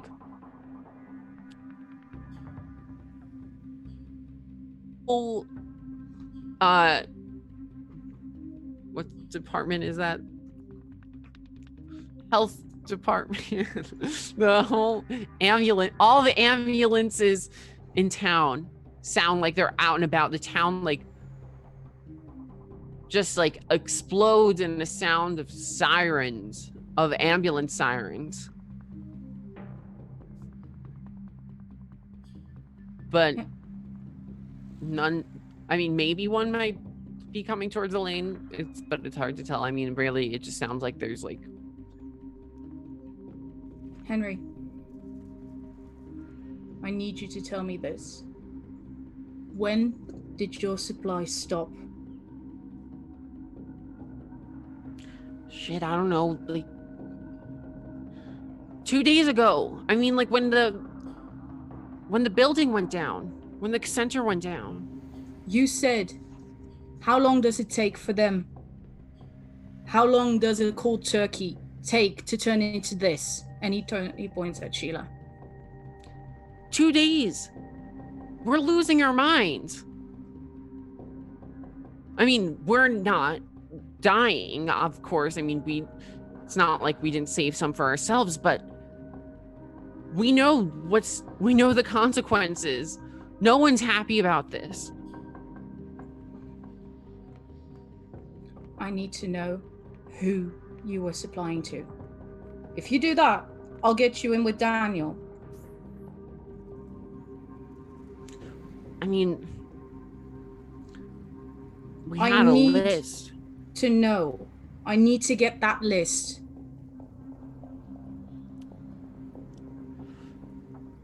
Well, it's going to be hard for you to get in there without any of Miss Robinson or her people seeing you.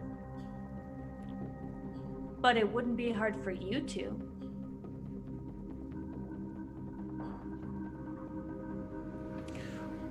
If I go back there without Edgar, they're going to start asking me questions and I'm not going to have good answers.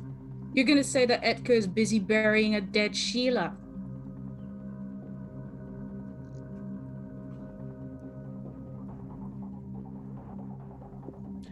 She's been your scapegoat, hasn't she? Listen, as much as I hate to break it to you, you don't have options right now.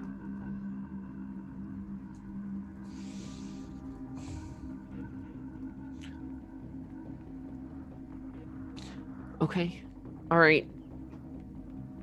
I'll see if I can get the list. I don't know what you're going to do with it anyway. I mean, it's not like... I mean, at this point... It's... the end of the fucking world.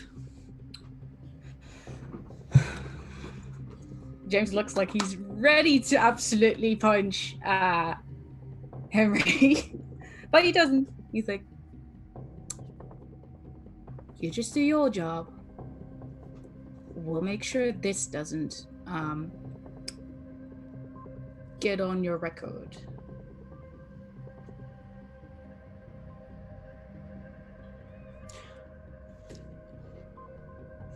The list.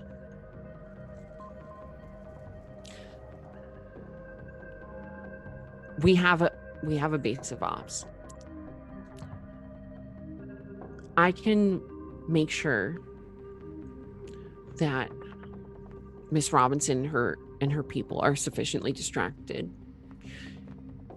But you're gonna have to go and extract the list yourselves. There's no way I can come up with an excuse to get into the lab. Where's the lab? It's in the abandoned retail place by Putter's Palace.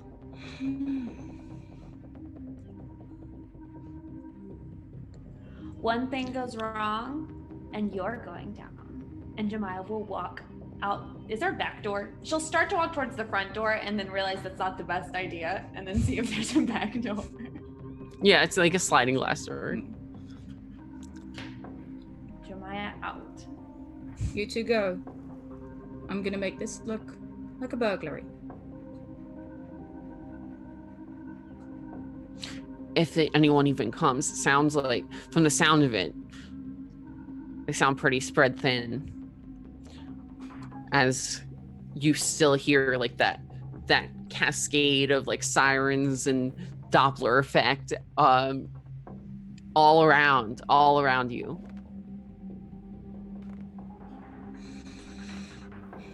I can also toss them in the yard, but that might implicate you. You know the law better than I do. No, don't do that. All right, then. All right, we'll go, but you. And you extract that list, and then we'll resume talks of business. Sure. Okay.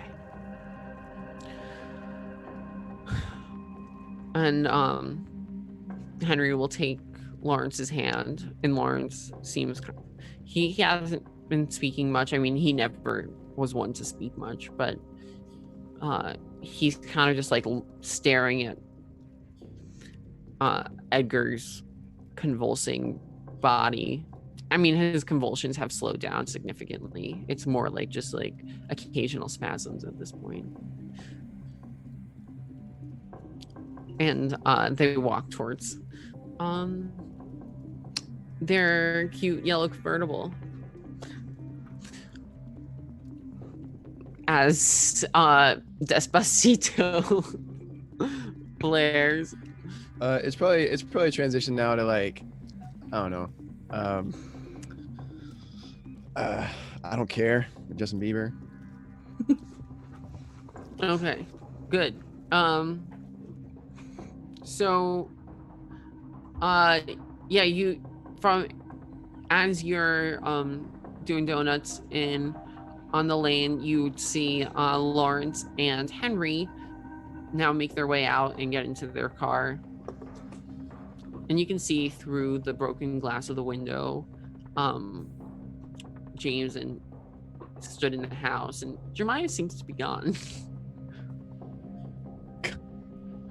Jemiah is literally in the backyard, just like, what the heck did we just do?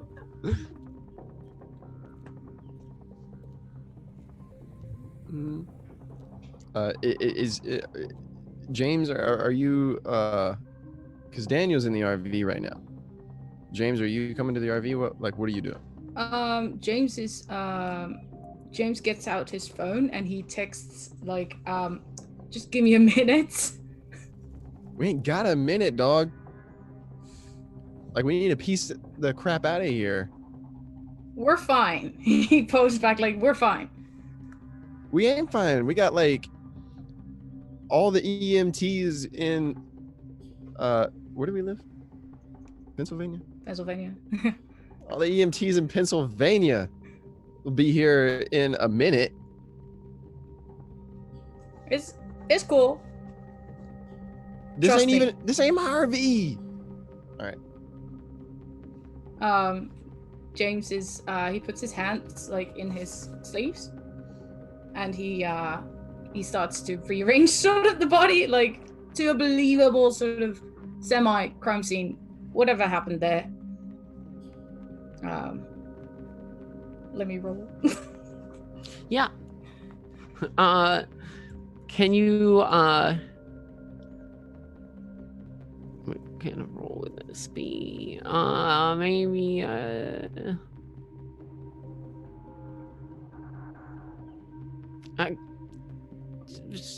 disguise. You're disguising what happened here. All right. I'm rolling that straight because frankly, James doesn't really care what happens there.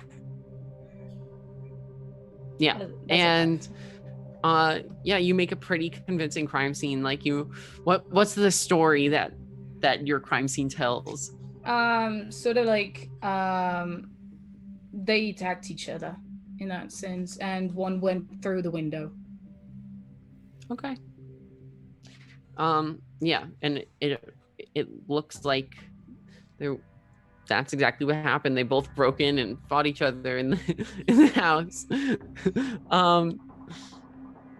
And at that point, the Goodmans drive off, leaving the four of you on the lane. And yeah, and you keep hearing like the sound of sirens, and every time you hear the sound grow louder, you think, oh, they're turning on now, but they never turn onto the lane. They're really busy.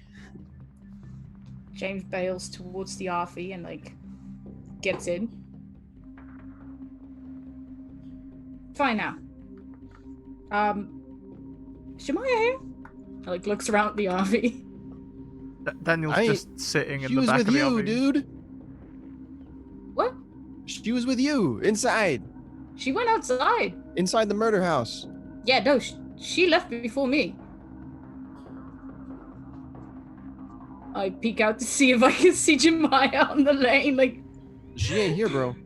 Jemaya is probably like slowly making her way to like the side. I assume there are side gates to like get out of like. They're backyards, right? There's a We just see backyard, right? Jemaya like one of her legs disappear over the side of a fence. Yeah, no. I mean, you could see Jemaya's taking her time, you know, coming out from the backyard. Yeah. I'm thinking like we just need to get out of here. Yeah. So we don't gotta answer any questions. Right. So, Jemaya, would you eventually join them in the RV? Yeah, I'll make my way over there extremely shook and slightly empowered, but mostly shook. Yeah. Yeah. So as like Hot Girl Summer comes on, I'm gonna open up the door for Jemaya to hop on in, and then we're gonna peace out. Sounds good. Where to? I think we need to park somewhere for a second. Let's go to the RV park.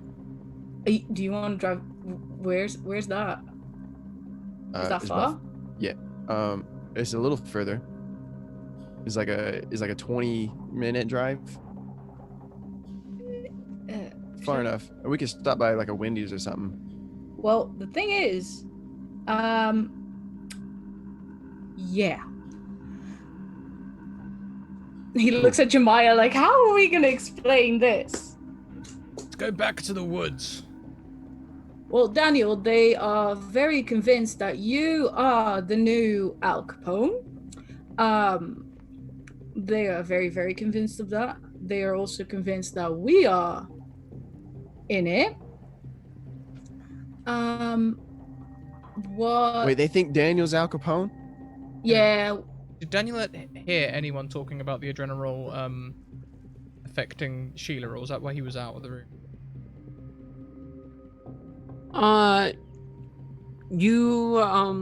You probably wouldn't have heard anything, but you definitely would have seen her when you were standing in the doorway after whacking. I reject I retract that statement then of going to the wood. What our problem is right now is that that thing you saw with Sheila, that I don't know, overdose reaction, whatever it happens. Apparently you sort of get that when you start taking Adrenal, and then you stop for a little bit too long after you've had a little bit too much over the course of your life. Wait, is that going to happen to me? Well, did you have a lot for a prolonged period of time, Benji? It wasn't like a prolonged period of time, but I think I inhaled a lot of that stuff from the when the community center fell in upon itself at no cause of my own. That's true, but I wonder if that's enough. Are Benji and I feeling all right? Because we're the ones who took the stuff. Can you both make sense trouble rolls? Yeah, I would like to roll to feel all right. Me too. 2. Oh, You both feel you both feel very normal. I think it might be a prolonged period of time. Like, we're not Okay. addicted. I'm not craving the stuff. I don't know if you Yeah. are. No, we're fine. So, but apparently we're very rare in the sense that it seems that their customer list was very, very, very long. Oh, Was, Which means- even one of Helen's work friends was on this stuff. And which one? Oh, I don't know. Huh. A casual intro. Gotcha. so if the timeline matches, then I'm not sure that Sheila's the only one going through this right now. And I want to people know. could be like falling over all over town. Hence the ambulances. I thought they were all coming here. Look, let's go to the woods. Let's go and gather as much adrenaline as we can and give it to the EMTs. At the least, they'll be able to keep people going. Oh, snap. Yeah. We can go Yeah. and convince the people in the woods that I'm some new mob boss. I can keep up the act for a little Yeah. while longer. Take all the goods and give it in the right hands. Cool. Yeah, 1 second. We make a quick stop. I'm gonna pull up in Alright. front of my house, and I'm gonna run inside like super quick, like hella super quick, All right, but and then I'm gonna run back out. I ran in and I grabbed my my pistol. Shouldn't we go get Daniel a new shirt? No. It'll look more effective this we way. want the Yeah. blood effect. Yeah. Right. That's what the whole pistol thing's for too.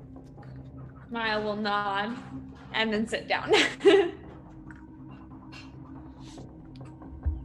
thing is, the Goodmans are very much into getting into your favor, Daniel. He's like gesturing a little bit frantically as he talks.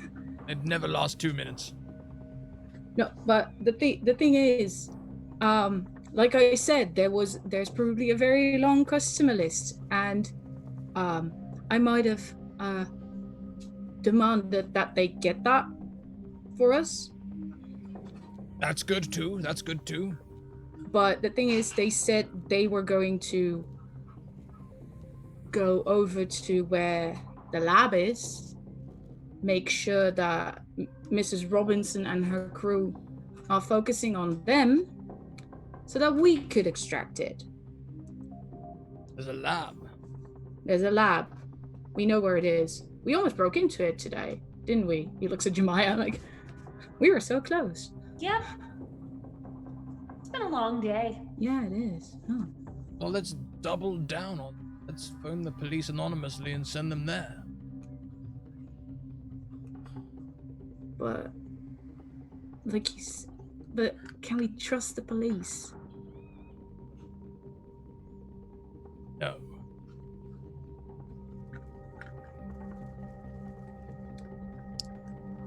The thing is, Daniel, I fear that somebody's on that list, and I don't know if they are. I think I know who you're thinking about as well. I'd be worried too. Listen. Right now we need leverage. And there's nothing like a ditch full of adrenaline going missing to provide you leverage. I'm grabbing there right now. We can pick up the list later on. All right, fair, sure. Bloody hell. So you guys are making your way into the woods then? Yeah. Cool. When you get to the clearing in the woods, it looks very much how it was left. Only difference being that now where the ditch was, there's a patch of dirt. It seems that they finished covering it up. But the shovels and the wheelbarrows and all that stuff is still out. All right, let's get digging.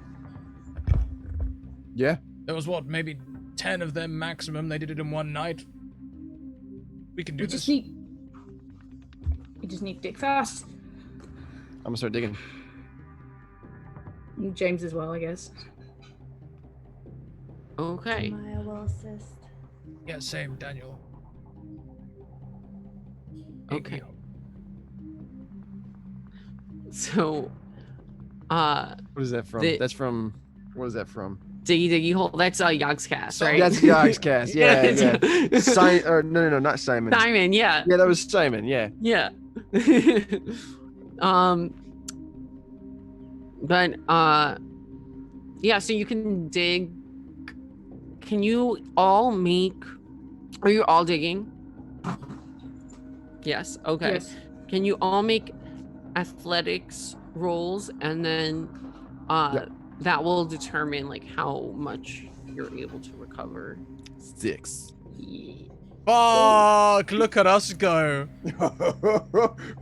Digging. I'm afraid y'all. to roll now. Go for it. Benjamin just turns into a backhoe. Okay. So, it takes a while.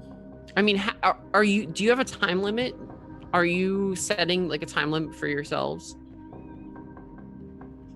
As quickly as possible, I guess. So you're just gonna go until Steal the adrenaline. That's a plan. you want it all. Okay, so you can recover it all. And there's a lot. There is a lot. There's space under the RV where you can keep it.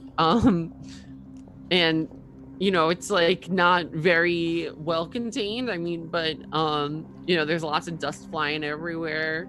Can But we like sort of line the RV space, like with the same I'd sort be of plastic? emptying all the cupboards. Let's put all the saucepans and stuff in the ditch. Yeah. If we fill up the like the below deck compartments like outside the RV, with, you know, where you can put like all kinds of outdoor equipment and stuff, we can just take that stuff out. We can fill those compartments. If those fill up, then like Daniel's saying, we can fill in the cabinets inside. Did you guys rent or buy this thing? Rented. Oh. Man, we can't buy one of these things. Oh, you're Cash screwed deal then. though, But, no all right. receipt. Cash deal, no receipt, no paperwork. I'm sure he's got So- insurance. so with 3 successes, Oh wait, I'm you- sorry. Yes, thank you, chat. Oh no. Definitely would have like not been wearing a shirt while I'm digging this ditch. So that leads to the next question. Is Benji the only person to take off their How shirt? many of us all took our shirts off? Well, Jemiah's remaining clothed. So. Daniel's not quite got the shape for that sort of stuff, but no, actually, he probably would take off his shirt before he starts digging, to be fair. Actually, no, wait, it's covered in blood. Never mind, he's not gonna try and keep it nice. No, he'll just dig in his All right, shirt. that's fine. I've got enough shirtlessness for all of us. All right. no, you're joining the shirtless party. Yeah, James looks very, very awkward, but he's like, he sees how much dust is getting everywhere. Yeah. And he's like, oh, this is bad. I should have brought another shirt. Oh no, no. Can And James he- and Benji like Ginyu force like pose before like you know while we got our shirts off and stuff? Yeah. Yeah. You can pose however you'd like to pose. I mean, I'm not gonna Like with, make you like, roll some for kind of, that. Like super James animated, looks- like James looks mad awkward. 'cause Actually, he's wait. like- I do actually. I'm sorry. I do need you to roll when you pose. I'm gonna need you to make a hypnosis roll okay. for like how like impressive your pose is. Yeah. All Like right. how striking is it? Yeah. Yeah, I'm talking like lens flares and like Yeah. the background gets replaced with like some kind of galaxy thing or something. For the 3. Okay, so you pose and like for a second, like it feels like there's like a spotlight shining on you, but then like it flickers and yeah, that floodlight, the bulb just like ran out of juice, and it's kind of sad actually. You know, it makes you look not so impressive if I'm being honest, but you failed to hypnotize the party. Appropriate. That sounds appropriate.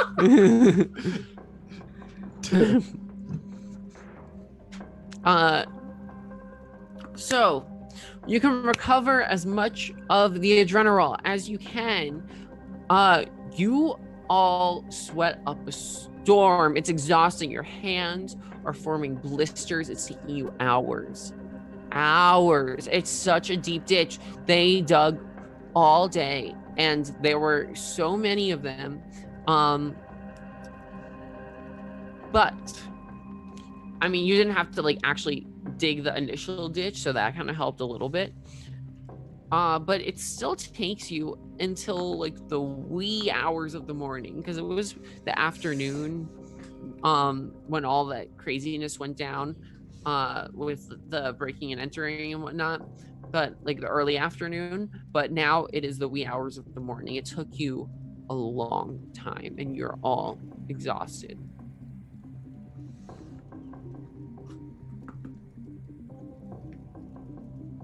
But you have adrenaline. You have a lot of adrenaline.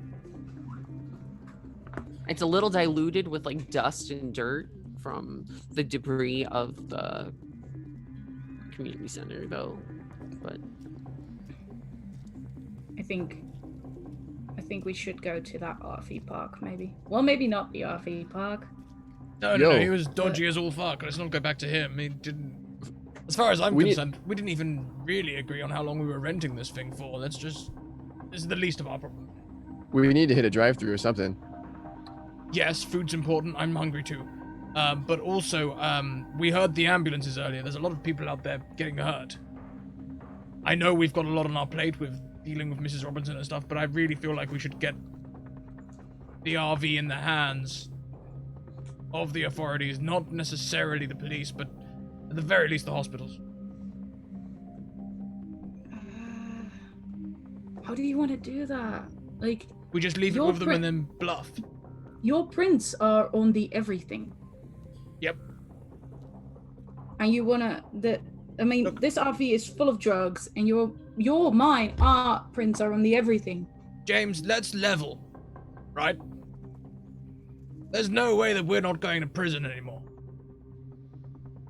But let's at least take down the bad guys with us and give the good people, the innocent people, a chance of getting away, shall we?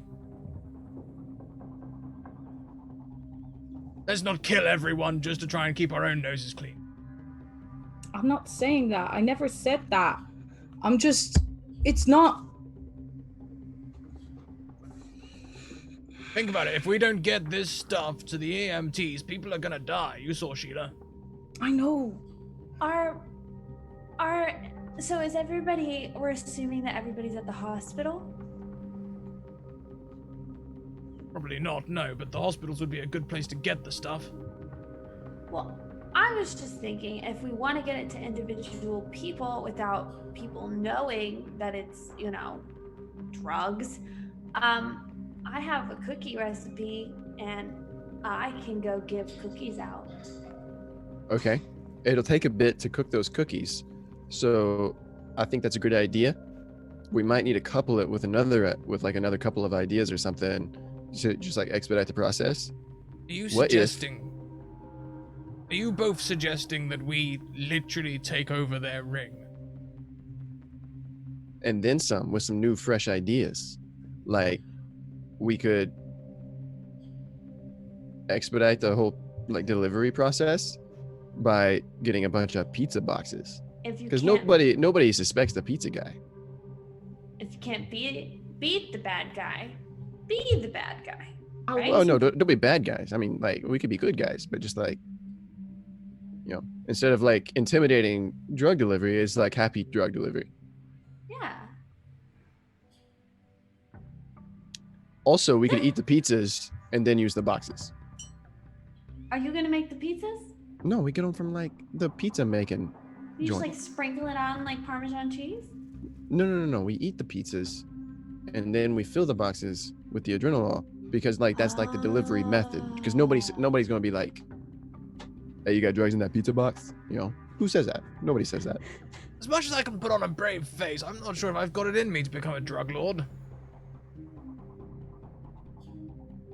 Listen, you know, we don't choose. You know. Is this where you're gonna pull the greatness doesn't choose people? That's right. Line on me. I don't think that's one of these. I don't think that's one of these situations. You were born for this. You were born this way, Daniel.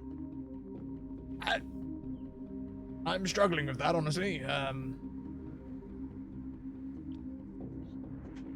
James, You need to embrace your destiny.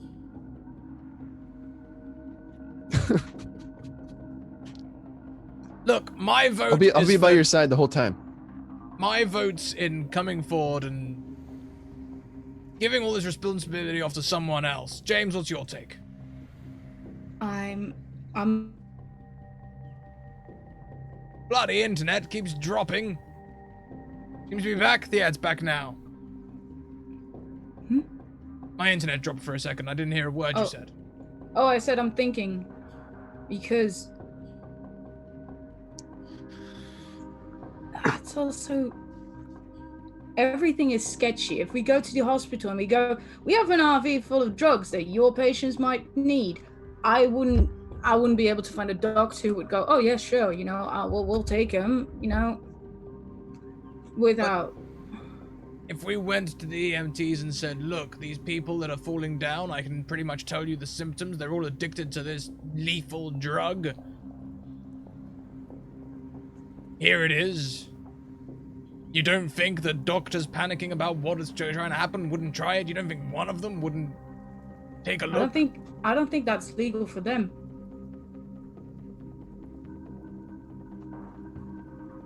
Like, I think they would want to, but I don't think they can. I'm pretty sure they can't.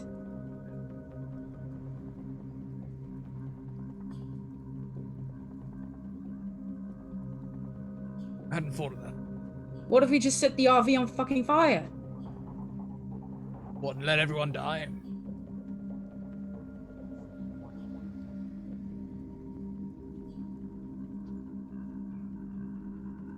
Cookies. Jemiah says again. Cookies and pizza. Just cookies. And pizza. We're gonna start distributing this stuff. We need a list, and we need proper distribution. They're working on that, right? You said that the dudes, Henry and Lawrence, they weren't gonna get it for us. We're gonna make sure that we could go get it. Wait, they're not getting it for us? I said that. I thought you said that they were getting it for us. No, they were gonna distract everybody so we could go get it. Oh. I mean, surely if we come forward to someone, though, someone's gonna take this and go, do you know what? I can be a hero. Can't be breaking the law to save everyone's life, surely. The thing is, we don't know how many people in law enforcement we can trust. Listen, Daniel, when you've got as much power as you do, you can make the law.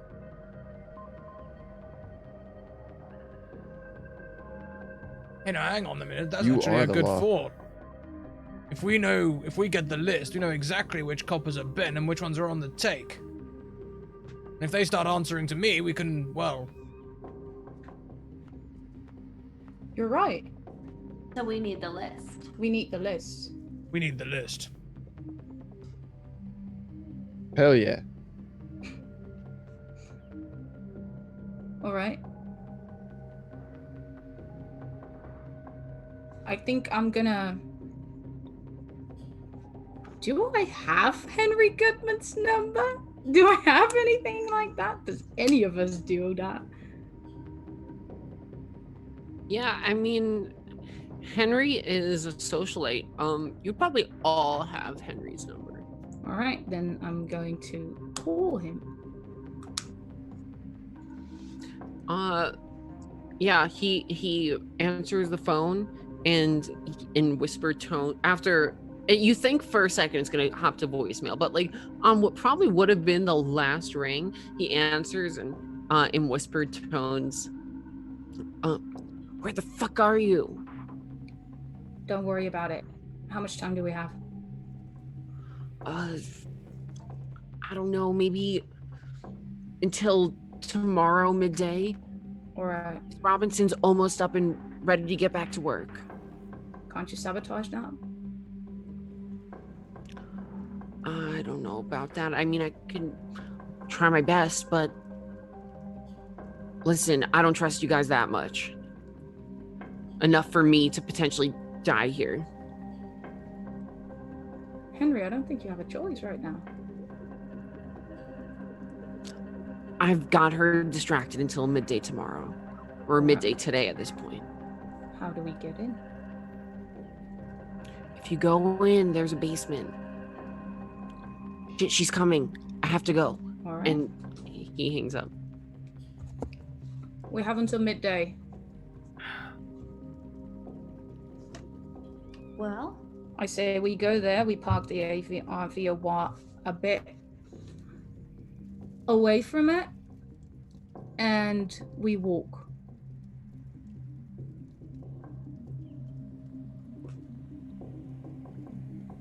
We don't need to extract the list, we just need to be able to have seen it.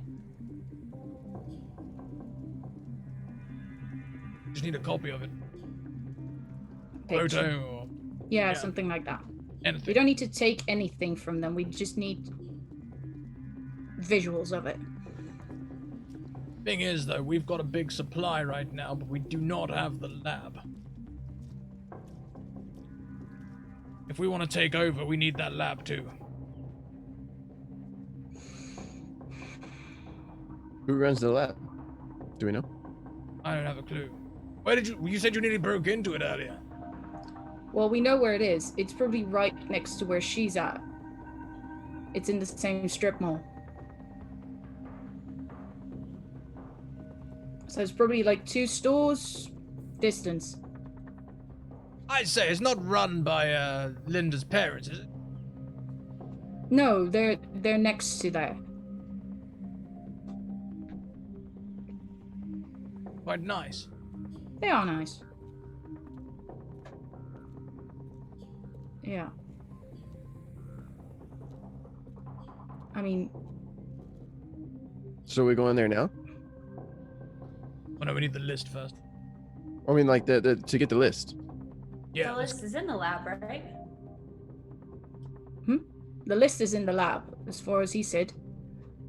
Oh, I'm pretty right. sure. I'm pretty sure they're still at like the what was the golf place called again? He looks at Jemiah. Like, the black light thing. Yeah. Potter's Palace. That's a good mini golf course name. Mhm. We should go there sometime. I wouldn't recommend right now. Well, yeah, but you know. who's at Potter's Palace? Last time I saw Edgar going in there. No? Yeah? I think so. He's not there And, now. I mean, Mr. Romano was there. And I'm pretty sure Robertson is also in there. It was owned by Susanna.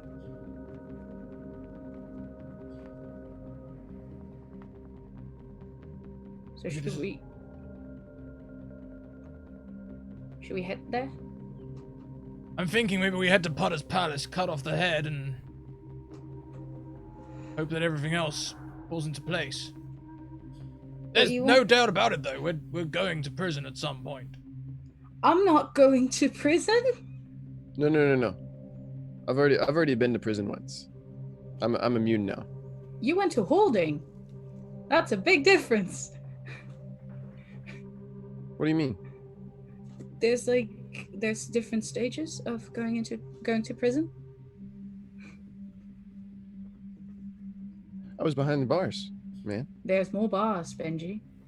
Well, yeah, but like, prison's prison. You went to prison light. I'm sorry to break it to you. Listen, I've already been there. It's like chicken pox. Once you get it, you know you got it. You can't go back, right? Mm-hmm. Right. So Yes, I'm good. that's how it works. You guys might go to prison, but I've already been. So I think we'll cross that bridge when we get to it. All right. Let's just try and. There's definitely evidence that I've done some pretty bad shit. I hold up the crowbar, the tire iron. The tire iron just needs to go, really. Oh, I'll toss it in the ditch with the rest of the stuff while we're burying it. Good idea. As long as it's not on camera, we can make it disappear. So what do we do? Do we put a hit on Mrs. Robinson or do we try and get her arrested? I would say the second. Ow. If we have the list, we can exclude cops who are dirty. And then we know who to go to. And then we know where to leave this stuff. And we know where to leave all the evidence that we found.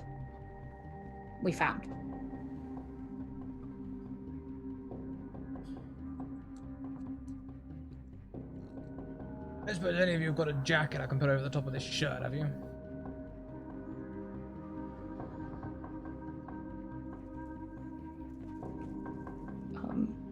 I only have... You need a what? I suppose any of you have got a jacket I can put over this shirt, have you? Oh, I thought you said if you guys have a jack, I could beat the shit out of you with. No, thank you. No, thank you. You can probably check the RV, but I don't go. No. Sorry. You can have my hoodie. I have a shirt underneath. Thanks. Can Jemiah look through, are there like drawers and stuff? Is this like a new RV or like a used one? Yeah. It's definitely been rented before. Yeah, Jemiah will dig through drawers and see if there's anything for Daniel to put on. Please tell me there's like a shirt from like 30 years ago. Can you make a preparedness roll? Who got it?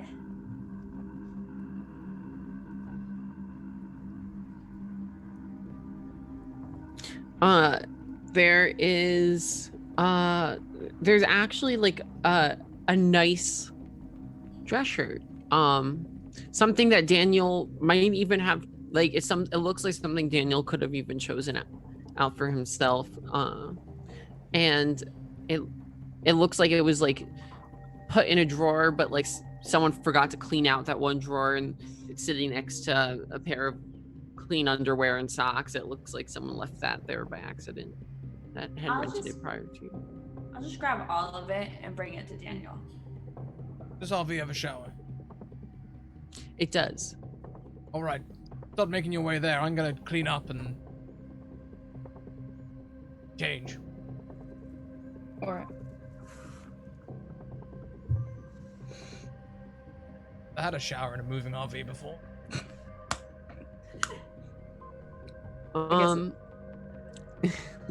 So you're are you all gonna head towards the strip mall then? Yeah. Yeah, I think like a little distance away from it so that we don't roll up in a fucking RV full of drugs. Yeah, I'll park in like the middle of a parking lot somewhere. Okay. Yeah, it's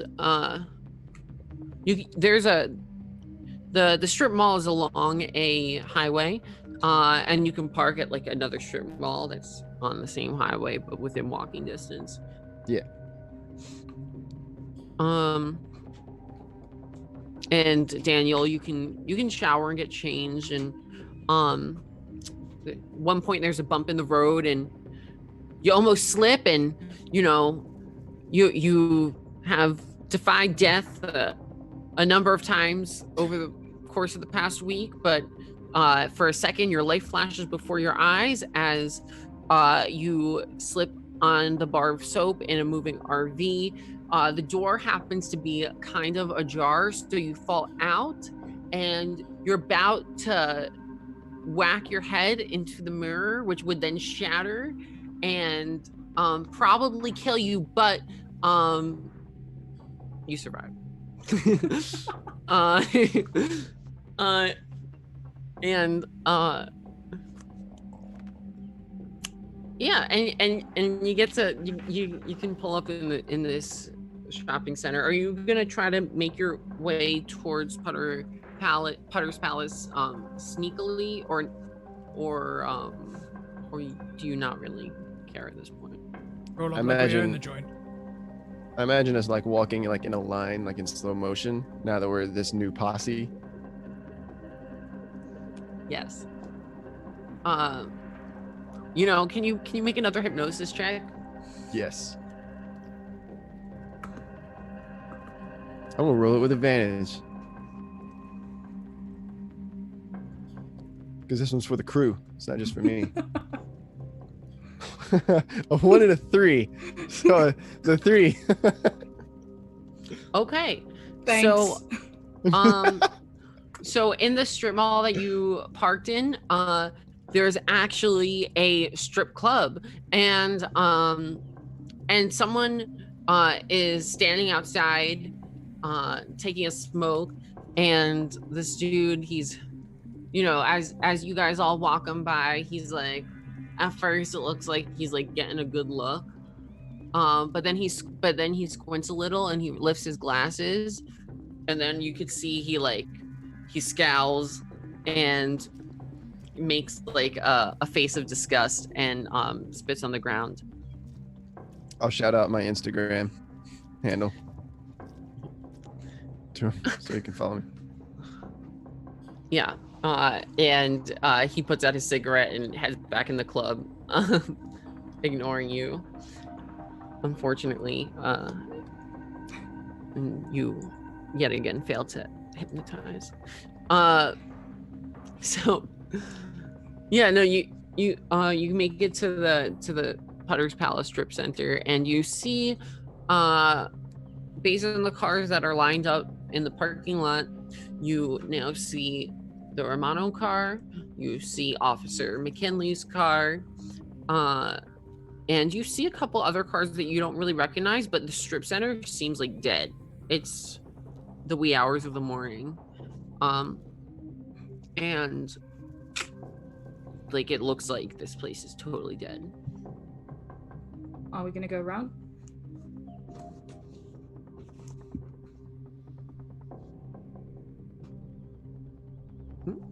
Yeah, are you? I was looking at the rest of the crew before we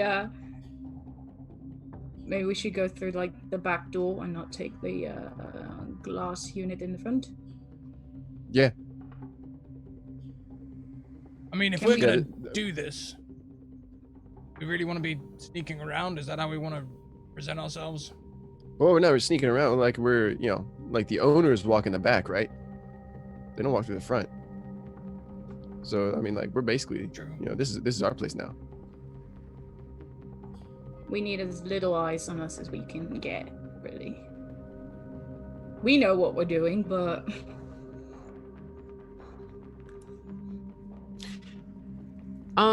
just to clarify, is the current plan for you guys to go to Putter's Palace or to go to the lab? lab. Okay. All right. Yeah, so are you going from the front or the back? I would say the back, both. Yeah. Yeah. Okay. Yeah, so this is very familiar for James and Jemiah. As you make your way to the back, you don't see anyone. Again, there's no lights, but the moon is shining bright. so you are able to navigate, and you find the back door to this abandoned retail store. James and Jemiah, you know from your scouting that you did earlier that day that this door leads to like the back room, the back office of the store. What kind of lock is there? So it seems like there's I don't know what it's called, but like there's a key. It looks like the kind of where there's a key, but you can't tell whether or not it's locked. All right. I'm gonna try to open it first with my elbow. Okay. I mean, like push it down and. Yeah. It opens. I like look at the rest like what? It's unlocked. In we go. And you make your way in. You're now in a pitch black room. I'm pulling out my phone and I am also pulling out my gun. Fumbling for a light switch. Usually by the Okay. door somewhere. Yeah. Daniel, can you No, you can fumble around for a light switch, and you do. You do find a light switch. You can flick it on, and a fluorescent bulb lights up with a buzz.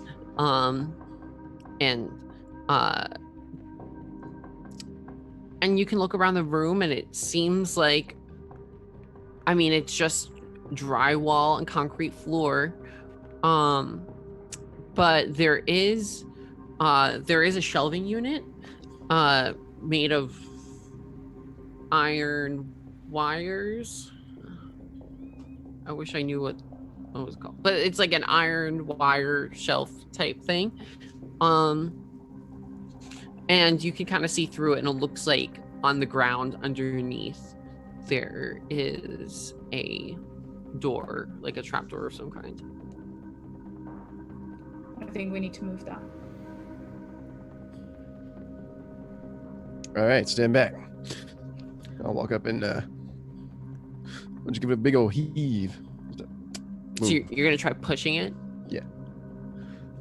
Okay. So you can push it, but by pushing it, it makes noise because you're now pushing this like iron shelf along the concrete floor. Does it And it scratches, and it's, you can hear it, the sounds of the vibration of the metal. It's not very subtle. Can we lift it? Maybe we should lift Yeah, it. that's even better. You hop Just on the flip other it. side. Just flip it. That's gonna make even more noise. We can lift this. Here Just he get is you- getting to me. Just like, That's you know, fine. get a good grip and like, you know, just we keep your back need to straight though, you know. prove it. Yeah, I know how to lift. Oh, all right, yo, Oh, that's all right. fine. I mean, So this is safety first. so James and Benjamin, can you both make athletics rolls? Flex God. tests, yeah. Flex tests. I like that. That's a good one. I won't roll it with another advantage, I'm also gonna roll it with advantage, I guess. and I'm gonna put No, I'm just gonna put one in it. I'm gonna put one in it. Oh, I'm so glad I did. All right, I got a 5. Okay. So you both wait. 1d6 plus 1. Okay, so that's one roll, right? 1d6 plus 1. Yeah, I didn't Yeah. decide to do the advantage. Right. So yeah, you both managed to lift it up and keep your balance, and you move it out of the way. There is now this trapdoor is revealed, and it has a pin pad.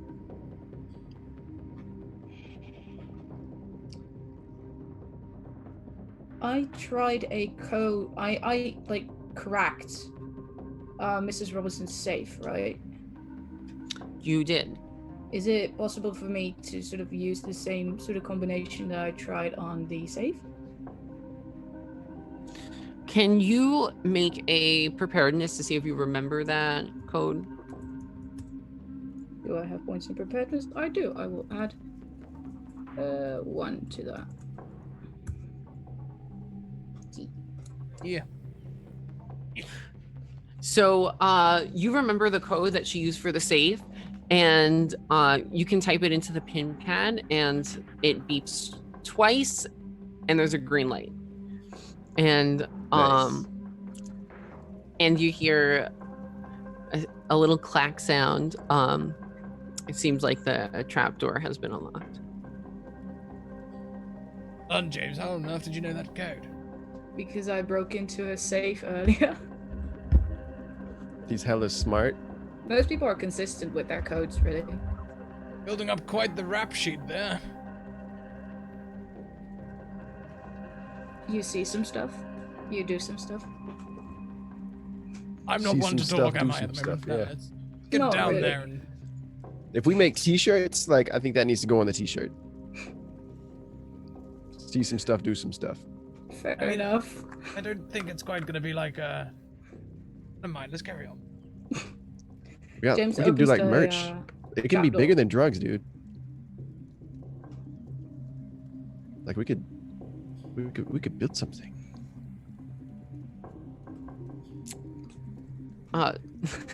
So James, you said you're opening the trapdoor. Yeah, I'm opening the trap door and I'm shining the light of I get my phone back out and my gun and I'm shining the light of the phone like I'm holding my stuff like this, you know? Okay. Yeah. So the first thing you see when you open the door is a ladder descending down, and you it doesn't look like the room is lit, but it looks like there's like some ambient light down there, like there's like a faint light coming from somewhere. Alright. I'll head in first.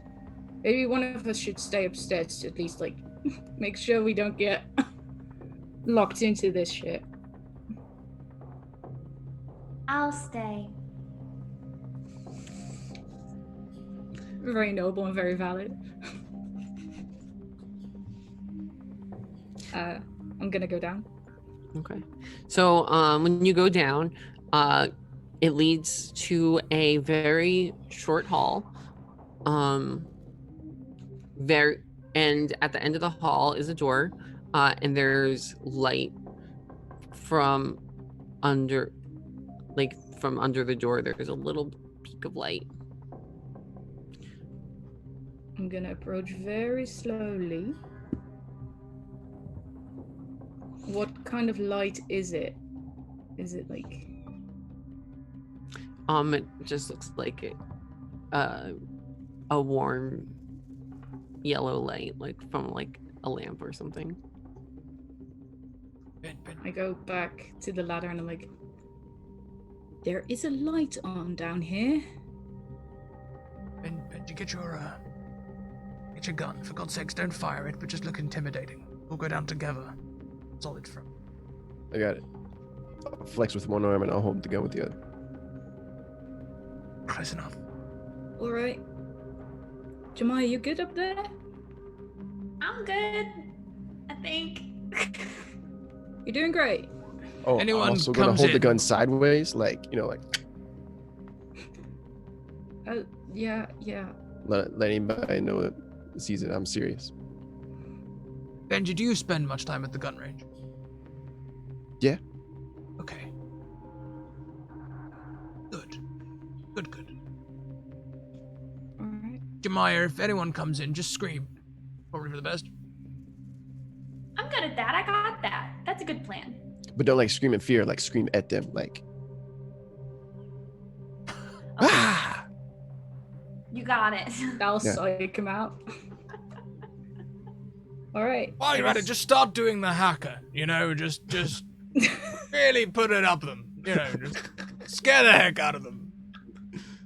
Nothing quite like doing the hacker when you got guns on you. It puts him right off. All right, let's go. Can you describe how you would go about opening the door? I would go very carefully, like in the way that, well, a trained police officer would open a door where possible danger would be behind. Like breach and storm, dude. Like No, he's not going to do that. He's going to be very careful. like a swarm of bees coming through that door. I'm not a bee, man. we can. I'm just a gun with a dude. I mean, a dude with a gun. A gun with a dude.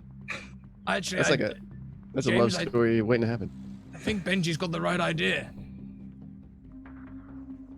Let's not give anyone in there time to think. All right, sure, I'll bust it down. Is there anything Dang. is there anything big and heavy in here? Like a Other than me?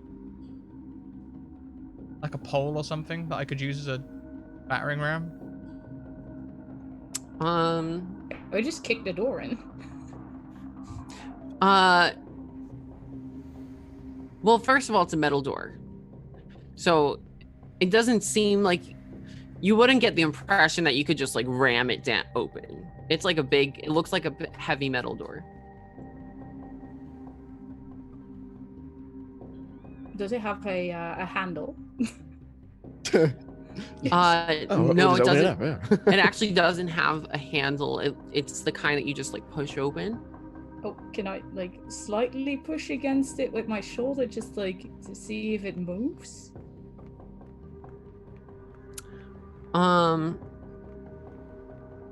Yeah. All right. And it does move. It opens like it's one of those doors like, you know, on one side it's a push and the other side it's a pull kind of thing. So all right. I go like, but it's big and it is heavy. So you lean on it and you can feel like a little bit of pushback, but it's open. We can do this. In you go. Okay. can you also make an unobtrusiveness roll, please? Of course. I'll try. I don't have any points in that. I'm about to obtrude Let's into go. this. I failed that. Yeah. And when you lean against the door and then lean back, as it closes again, it clacks shut. And you can hear someone in there go, huh? Go, go, go, go, go, go, go. Is someone there? Benji, go. I just like I bust up into that door. Okay. I obtrusively enter.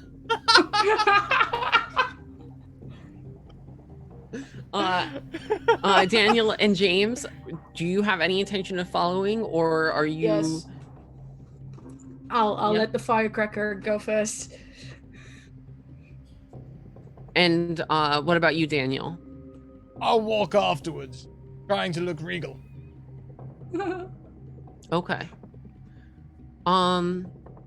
King Daniel up in this piece. Did you knew my boss Can- name? All three of you make what's a good rule for this?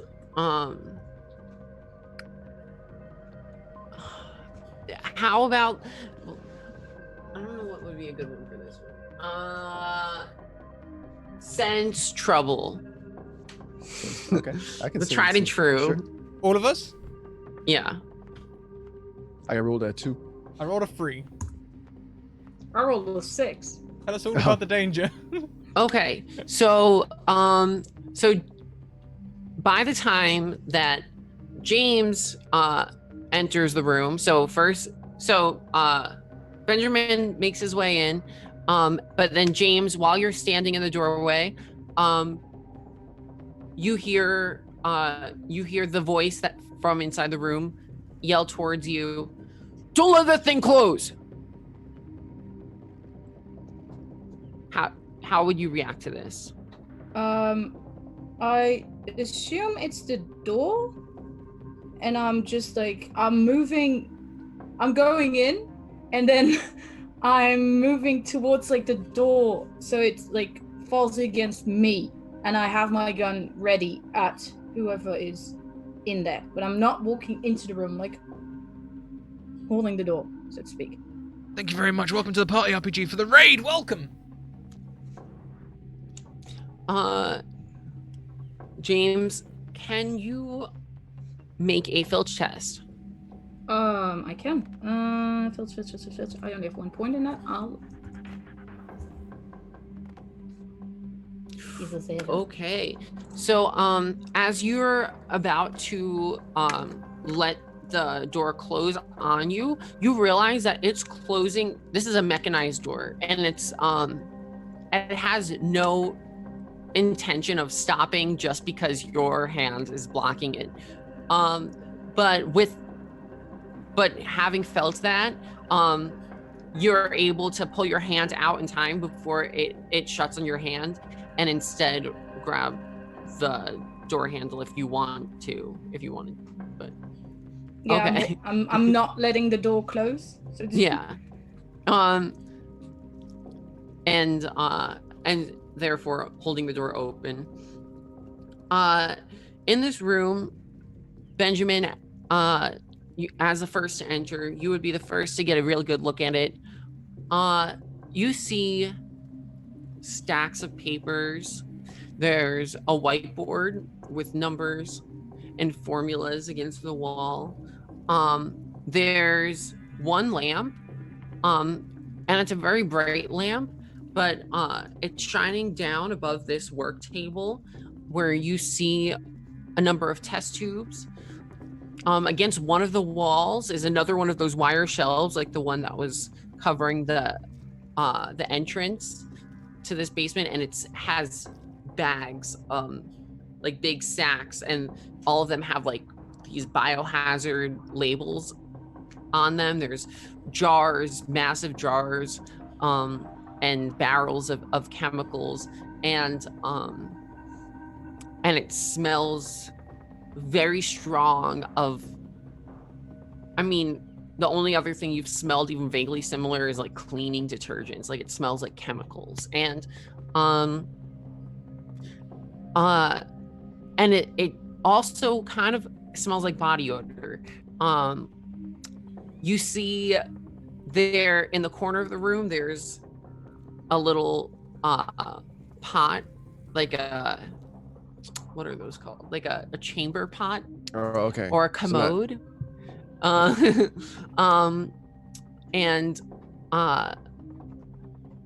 you know, and then after seeing that, you kind of realize, you know, that chemical smell is also mixed with body odor. It's also mixed with perhaps some like fecal matter and urine, and it's like, it's not pleasant. It's nasty. And there is a man stood over an old man. He has a weathered face.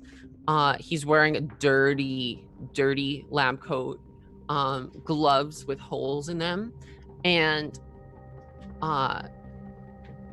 he's stood over these chemicals, and he has a little nameplate that looks like it's been around for years. It's rusted, but it says Dr. Winters on it, and he's crumpled up over these test tubes, and his eyes are red, and it looks like he hasn't slept in days, and may or may not be high. And that's where we're gonna leave this episode. Nice. Oh, what did we do? Crazy. We made some decisions this time. We Yeah. did. I'm excited about being second in command about of this whole this mob operation that you got going on, Daniel. Well, everyone, check out our Thanks for making me your social second. links. It was good. Oh my god, I don't know what the hell happened there, but shit. I mean, we're on we're on this ride, I guess. We're on this ride. Yeah, we're gonna outro with credits today. We're gonna go on a raid as well. We have a perfect raid cry. We couldn't get any better than I obtrusively enter for a raid cry. That is fantastic for entering another person's chat. Please, everyone, put that in your clipboards. We're going to go and do the raid shortly. In the meantime, please check out our social links, Discord, Twitter, and YouTube, where you can come and be a part of the community and get involved and catch up. Come and check out our sponsors, the Deck of Many, and I've updated their command now, so you can go and see their Humblewood setting. It's all about animals and birds and things like that. We played a one-shot of it a while back. Good fun. There'll be... What I'm going to start doing, I think, is reading little excerpts and things, because I really like the book. Also check out Mage Hand Press. They do third-party content for 5e. You can catch them on Thursdays at 1 PM where we play Argo 37, the campaign that Alice runs. Until next time, everyone, keep on evoking emotions. And yeah, what a ride that was. Catch you later. Bye! Bye.